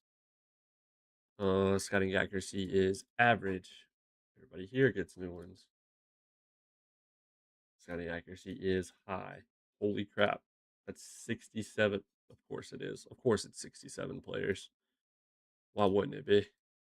And then that's good. Now we save. And now we move. Yeah, and what's funny too, Liam, I think they're trying to raise the league minimum salary as well as part of those discussions. I wonder if they're just going to bump it up to like, because what is it now? I guess we could look for ourselves. Ain't it like 8 something? 890? What would they want to go to? Like 950 or a mil? I wonder. Or just round it up to 900K. Would that do it for him? Okay, it's actually 8. Hang on, what's the difference here? Why is it 870? And then, probably depends on if they stay on the secondary or not. That 20K difference between 70K and 90K. Is that it? I wonder. Surely that's it. It's got to be why. Yo, Seawit, thank you for the raid. I appreciate that. Thank you, thank you. Drop another save because I'm paranoid. Hope you had a good stream though. Welcome over, Raiders. 12 billion people. Got a pregame Ezra. Right. Yeah, I plan on I plan on pre-gaming our own pregame, I guess. I'm gonna send them oh wait, you mean you're gonna go pregame him now? Maybe? I don't know. But anyway. Yeah, I'm going to obviously be on his after talk. This is our pregame close enough. Oh, okay. Okay, we need to hire what? Kitten just jumped in my lap. Guess she wants to say what's up. She's here for the Raiders, apparently. She just stares at the mic the whole time. No, I appreciate that. Thank you. But yeah, that is something that's coming up soon, guys. I'm pretty much just on standby. We're going to be having Ezra invited us, for those that didn't hear it earlier, to his after talk show. That'll probably be up within like he said around I think 10:15 our time. He said 7:15 his time. So once that happens, it's probably when we'll end. But thankfully, we're just in the off season, so we're not like in the depths of anything, you know. Assistant GM, bench coach, hitting coach. All right. We'll start with our bench coach. And clear this just so we can see. All right, first, real quick, what staff roles? All right, so we're outstanding legendary. It should be Damon now. That can be Damon. Spears excellent. Honestly, I mean, we've got it on lock, but we're excellent at 3 spots. So catching's on lock. So we're looking at dang, I'm kind of surprised to be honest. Oh no, we're looking at infield, outfield. Okay, Clint Barr is a good candidate, but I would love to go with someone with a lower reputation that fits our personality vibe. The game actually pushes league minimum up each year. I think it's 780K IRL. Okay. Running. Hold up. Curtis Charles is really good at running and catching. What if we do? Yeah, Clint Barr is good, but he's normal, temperamental, struggles with personable. We can't have that. Let's look at these three. Shelby's inexperienced, easygoing, normal. Wait, that's perfect. I can live with that because he's only 38. Could potentially get a little better. Infield defense is outstanding. He's got the right personality combo, and his reputation's inexperienced, so he's going to be cheaper contract. I mean, even it being 425 is kind of crazy. This is a bench coach though, so this is like an assistant role. Huh? I keep forgetting it's the bench coach. It's not like a base coach. Hmm. So a high reputation would be kind of nice, but we'd also want it to be someone we mold into our manager if things fell out with our manager. Let's see. Okay, so then let's go with handles aging filter. Let's include that. Co-trading, handles aging is at least, we'll go at least good. Cody Salter. Normal control. Okay. Doesn't struggle with any of the ones we want to. This guy might be the guy. This guy might be the guy. Dude, the cat's being pushy. She keeps side bumping my mic over and over, begging for a snack. What's up? Say hey to everybody again. Daily hey. Not really daily, but she wants down. She's tweaking though. Because her sister's automatic feeder went off, so she's like, yo, where's mine? Yeah, see, he wants 925. That's like a 500K difference just because of reputation. When can I sign players that are in last year of contract? When can I start negotiation? You can start negotiating with them at any time you want. Now, whenever the off season opens, that's whenever, like, whenever you see the thing that says all season start. So it's like right after the World Series or 2 days after. This is whenever salary arbitration comes available. Salary arbitration, I have a video on it that talks about trying to get the most out of like arbitration eligible players. And then I have pending free agents here and then pending free agents down here as well. These are the dudes that are expiring without ARB next year. These guys have at least arbitration next year. If you want to break down on arbitration, I have a video on that. But yeah, you can negotiate with anyone anytime. Like even someone in my minor league system, right? I want to negotiate with some like the 25 overall Efrain Ortega, all for contract extension. Give him a 15-year deal, apply long-term demand. I could do it if I wanted, like right now. So there's really no specific time frame. But if you're looking for like last chance, it's going to be arbitration time, and then once arbitration ends, once you see right here free agency filings on the 26th, that's whenever they're going to become a free agent if you don't offer them. Yo, thank you, Benakage. Appreciate it. Having a cat lets you hold them up. Yeah, she's just a kitten though. She's like I think 3 months now. But I mean, even our other cat, she's a sweetheart too. She lets us hold her up and stuff. Yeah, we got our older cat a friend because our older cat has separation anxiety really bad. Like we have a camera. It's you guys can't see it, but it's like in the living room. It kind of points toward the front door and it has audio and stuff. Whenever we leave, we would turn on the camera because we've lived here over a year now, but she's always had separation anxiety. When we leave, she just hollers and yowls and just like roar, roar over and over, just begging. And then she finally goes to sleep. And we did a lot of research and stuff. We knew it would be risky to get her a friend because she's really always been a solo cat, and it's been the best thing ever. She hasn't cried once since we got the new cat, and they play 24/7 and stuff. So it all worked out. And now this little one is she's hell on wheels right now, where she's still obviously in the kitten phase, but it's a blast. It's a blast for sure. Okay, I think we're going to just keep simming. Awards are coming up. Ezra should be going live anytime. Again, we do have the After Talk show coming up probably within 10 to 15 minutes. So I'm kind of just monitoring that, waiting, and I'll end stream then. And my plan is to raid over to him. I don't know if he would prefer me to join early or what. Because if I join early, I probably wouldn't be able to raid, but I would like to raid him in advance, so you guys can just directly go over there. But yeah. Oh my gosh, she just knocked her head off trying to jump in the chair. You good?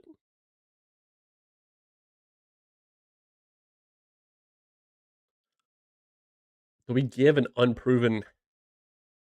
He's going personable Javon Shelby. I think we give Shelby a chance, man. He's excellent at handles aging, which is good for the major league roster, in my opinion. He's at least average at those two. He's good or better everywhere. Low rep. Shelby is he's going under the manager's wing. We'll take him for 5 years if he'll take it. All right. The other spots were assistant GM. We'll put that on last. Then it was hitting coach at the high A team. Clear that. Let's go. Handles dev. We'll go dev slash mechanics greater than or equal to excellent. Then we'll go hitting coach, teach hitting. Again, if we try to go with a lower reputation to keep it cheaper, it would be excellent all the way across the board and then good. This guy technically is outstanding, which would be a better preference. But this year, I think just the coaching pool is bugged. Like, I understand. I don't know. I don't think there's this many free agent people out there that are just would be this good at teaching. You know what I mean? It makes it pretty easy to get really good coaches this year. It's probably the easiest it's ever been. What would his relationships be? Matt Aiken, but he's a hitting coach, so with the pitchers, it's not that bad. His is average. I think average is better than okay as far as rep goes. He has no poor relationships. We'll go with him. We'll just do 2 years. Okay. And then now assistant GM. I can't lie. I usually don't hire one, especially in online leagues where it's more like competitive, because they're good for telling you a trade opinion, to be fair, but that's about all they're good for. Um, if we were to sign one, let's go GM ratings. Uh, wait, we can't see this stuff? Oh, let me go general manager. That's why.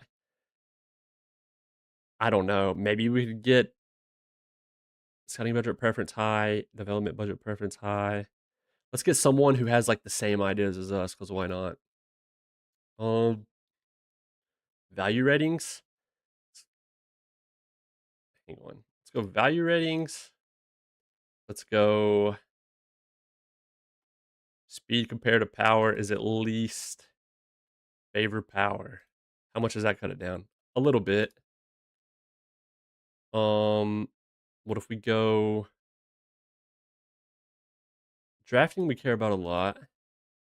We love to draft. This literally does not matter, by the way. I'm thinking about this way too much. We'll go as at least high. Okay. These dudes agree with me. Is there someone we can take under the wing that looks solid? Does not matter really who at this point. But the personality would be an extra boost. So struggles with normal. Normal personable. Miguel Mojica. Um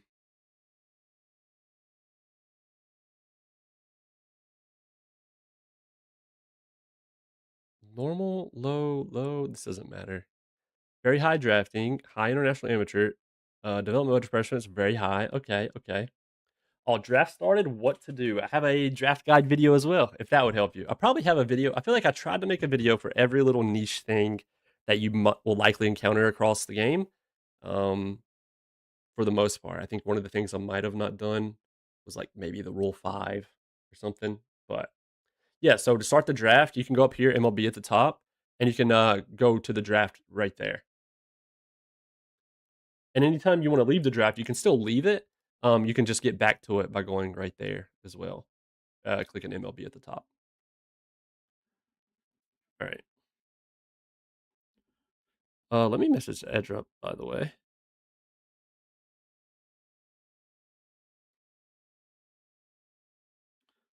And would you like to call here or have me? Okay, we can't be having you scream while we have the meeting in a minute, man.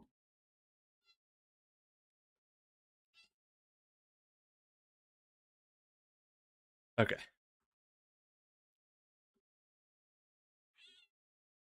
Brandon, personable, he struggles with normal. Normal, personable, okay. What about these two? He cares about drafting more, scouting. This guy's pretty balanced. Trolling, temperamental. I think we go with Miguel. We're going with Miguel. Because he had a personality prototype that we like. Offer contract, 3 years, that's fine. Okay. Everybody's offered. Everything's done. Now we save, we just advance, we look at awards. Nothing else to do.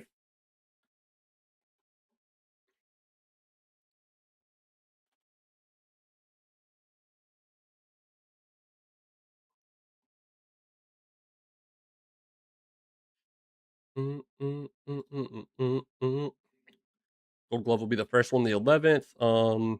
Bench codes like the offer. More scouting reports coming through. We requested a ton, so a lot of those will trickle in, as always.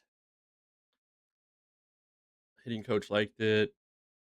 New scouting discovery. Nothing crazy.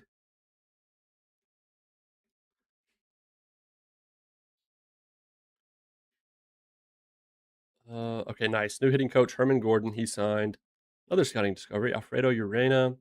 Not that good. He was durable, but new report on James Wood. Nothing changed since July. Nothing has changed on him. Roniel.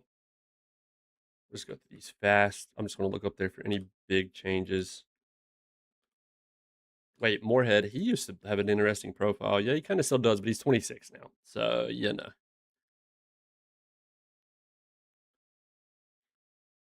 They're just all the reports for anybody who was like eye accuracy only or lower. Colin Bland finally went down to like a 55 potential, by the way. Yeah, Ryan's ready to come up. He may end up, I don't know, he may end up getting traded. There's a world, I don't know, I don't even want to say it, but like Ethan Bass or something like that, we explore trading him because of money and stuff due to demands long term. Somehow, some way, okay, Joe Young lost movement by 5, his current movement, not his potential, and then potential rating dropped to 60. He's still out for 6 months with a torn UCL. This dude is just like, look at these injuries. You actually have to scroll like multiple times on the mouse to show all of them. Like, what?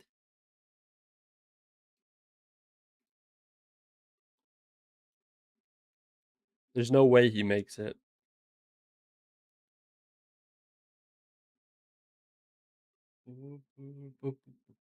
Okay, everybody signing their ARB deals. Willis is here. This is a this is a nice fan interest boost too, because the fans interpret it as a legitimate contract extension, even though the player was coming back in ARB regardless. But that increases the fan interest. Saime is back. Bass is back. The Bass one increases the interest. Tanner Dunn increased it. Cooper signed the big one, by the way. This isn't just an ARB one. Jesse Cooper is with us for a long time. It was a $249.5 million deal. And he is with us until his age 31 season, at least age 30. Age 31 is a team option. Obviously, the fans are hyped about that. Yeah, so I like that. Schlee's back, assistant GM. Like the deal. Our bench coach is he joins the staff. New scouting reports. Scroll through these. When I scroll these scouting reports fast, I'm just looking at the potential number, which is on the right. If it's ever not there, like it is for this player, that means he's a 40 out of 40. That means his overall is the same as his potential. So if you ever have this over to the right, my eyes look at that. If I see 45, sometimes I feel tempted to go click and see how they're doing. To be fair, Cottrell, if his control would have been like at least 50, this profile probably would have played still. But Yeah, like 45 overall for a 19-year-old. That could end up being respectable. He's a reliever. 25, 35, 40, 45. Corey West. He's 24. Okay. Only a few days away from the Gold Glove Awards. 35, 40, 45 for Iwasaki. He's a scouting discovery all the way back in 2026. He's 23 now. He's made it as high as AAA thanks to the, AI promotions and demotions. He's actually not like half bad on paper.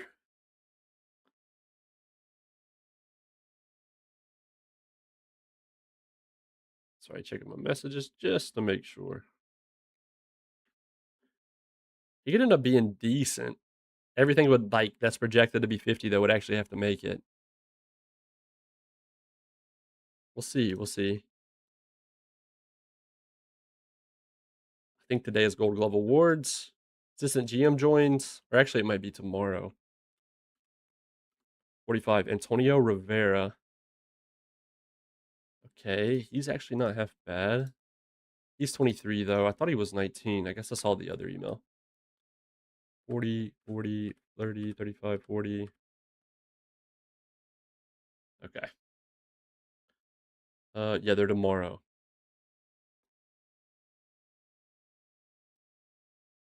So they'll be today. 45 potential Sergio Lopez. Also, we will be live tomorrow as well around 8 p.m. Eastern. Sunday, Tuesday, Wednesdays are the stream schedule for those who don't know. Okay. NL Gold Glove winners. Nick Scoggins at pitcher with the Padres. Oh my gosh, he's out for 11 months. He ruptured his ulnar collateral ligament. No way. And he had like, he probably went Cy Young for the NL this year. His first, actually. 207 innings. Oh, feel that pain. Is that the one you had? Is that what it was called? Sorry, I thought you were getting her food. She just flew out of my lap. Mona's snack went off at 10, so. Patrick Bailey at catcher, of course. He's with the Marlins now. Yeah, oh, that's Tommy John? That's interesting. I guess, why wouldn't they call it? I swear. I guess they can't call it that, can they? Probably not. Ben Drinkwine at first with the Cards. You guys hear the kitten begging? Listen to this. Holy. You guys probably heard that high pitched scream whenever I talk. Willits wins it at second, of course. Tovar at short continues to win it 7 now. Unic, yeah, this guy, Uniker Caceres, maybe wins it at left. Kendall George at center, and Connor Griffin in right field. He had a 5 WAR year this year. Honestly, would have been 4 in a row if not for last year. He had 3.8. He's 27 now. All right, let's go to the all league news. PC starting to, not the PC, the game is starting to run a little slow. All right, AL Gold Gloves, Cade Horton at pitcher. 80 defensive rating at pitcher, by the way. One at catcher for the Blue Jays. Jason Smith at first with the Rangers. Cameron Cawley at second base for the Guardians. He's pretty nice across the board, huh? Jeremy Rodriguez at third with the A's. Takes his profile picture serious. Wait, what do you mean?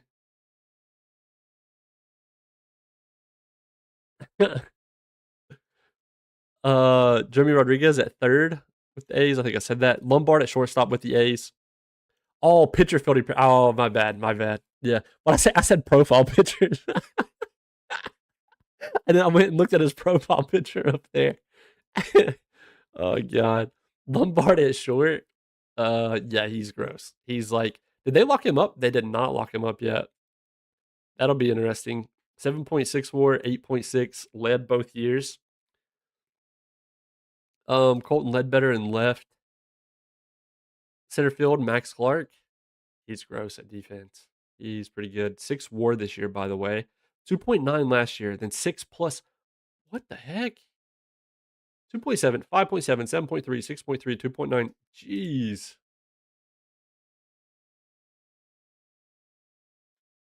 Right field, and then Andy Paez with the Mariners. Been there for a minute now. Been there 3 years. All right. Next up, I think is the reliever of the year, Jeremy Lilly with the White Sox. That's his second.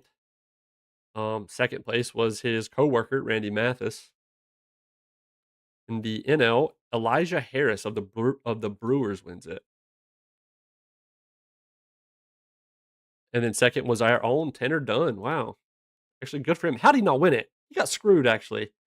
82 innings pitched, 230 ERA plus, 51 FIP minus, 2.7 WAR, 33 shutdowns, 27 holds. Okay, 33 shutdowns, 1 hold. He had 39 saves, though. But Dunn pitched like 30 more innings. Come on, man. Come on, man.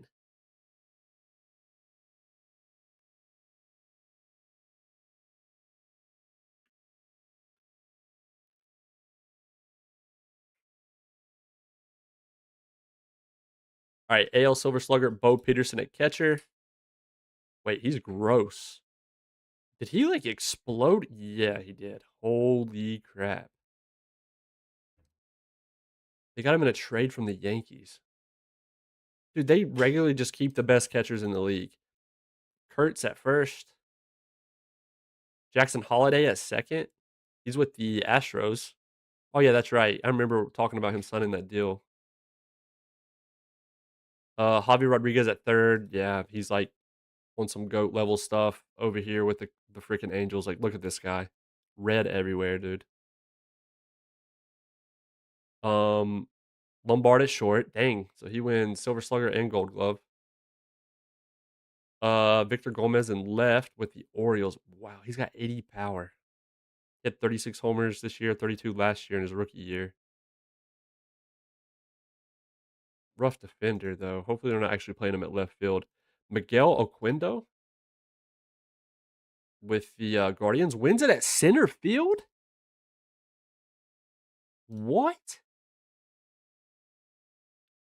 A negative 16.6 zone rating, efficiency of .905. What?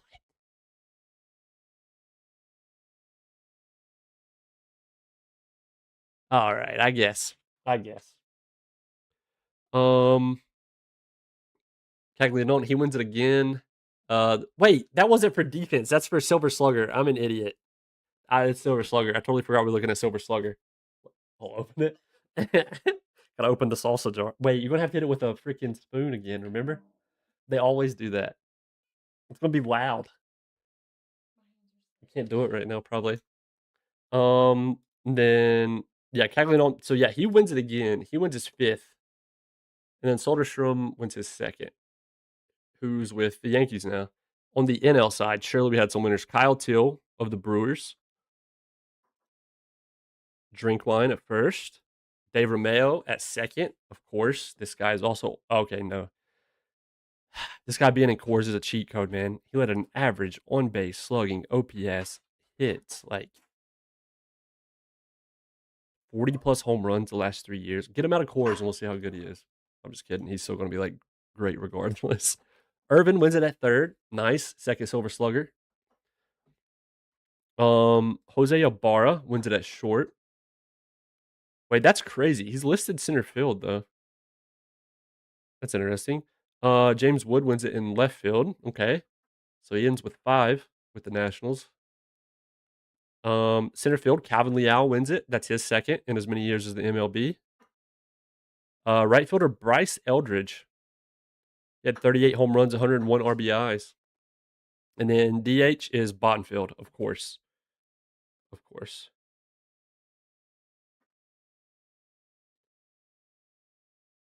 All right. I do think we're going to end there, though. I think Ezra's about ready for me. I want to hop over early and make sure we get everything set up. I did want to rate him, but I do think it's probably at this point he hit me up and he wants to test some stuff, and I don't blame it. I'd like to be prepared in advance too. But if you'd like, check out Ezra's channel. I think I can do a shout out here. Give me a second, and I can just straight link you guys there. So it won't be like a direct raid to Ezra, but we'll at least give him. I'll post his link in here. Because he wants to test some stuff before we actually go live. But oh no, please don't play music. Okay, I'm gonna post in the chat the link to his channel. He's another OOTP affiliate that's about to has a little like a talk show he does, and he invited us to be on it. So we're about to do that. I was gonna rate him, but he wants to test stuff first, so I'd rather do that as well. It's better to be prepared than get on there and something just like blows up. But I think the odds that he gets rated from the main OOTP channel is pretty high anyway. So that'll make me feel a little better about it. But I'll catch you guys over there. Thank you guys so much for hanging out tonight. Thanks for all the new follows and chatting it up and all the lurkers. It means a ton. We're going to head over to Ezra's channel, though. It'd be cool if you guys join us. I think it's like more of a little like interview question, get to know you type format thing for the other affiliates that he does in the community. We will be live tomorrow night around 8 p.m. Eastern. Thank you so much for everybody for watching over on YouTube as well. Any new subs, anybody that liked the stream, it always means a ton. I appreciate you guys. And I will catch you tomorrow night. Peace.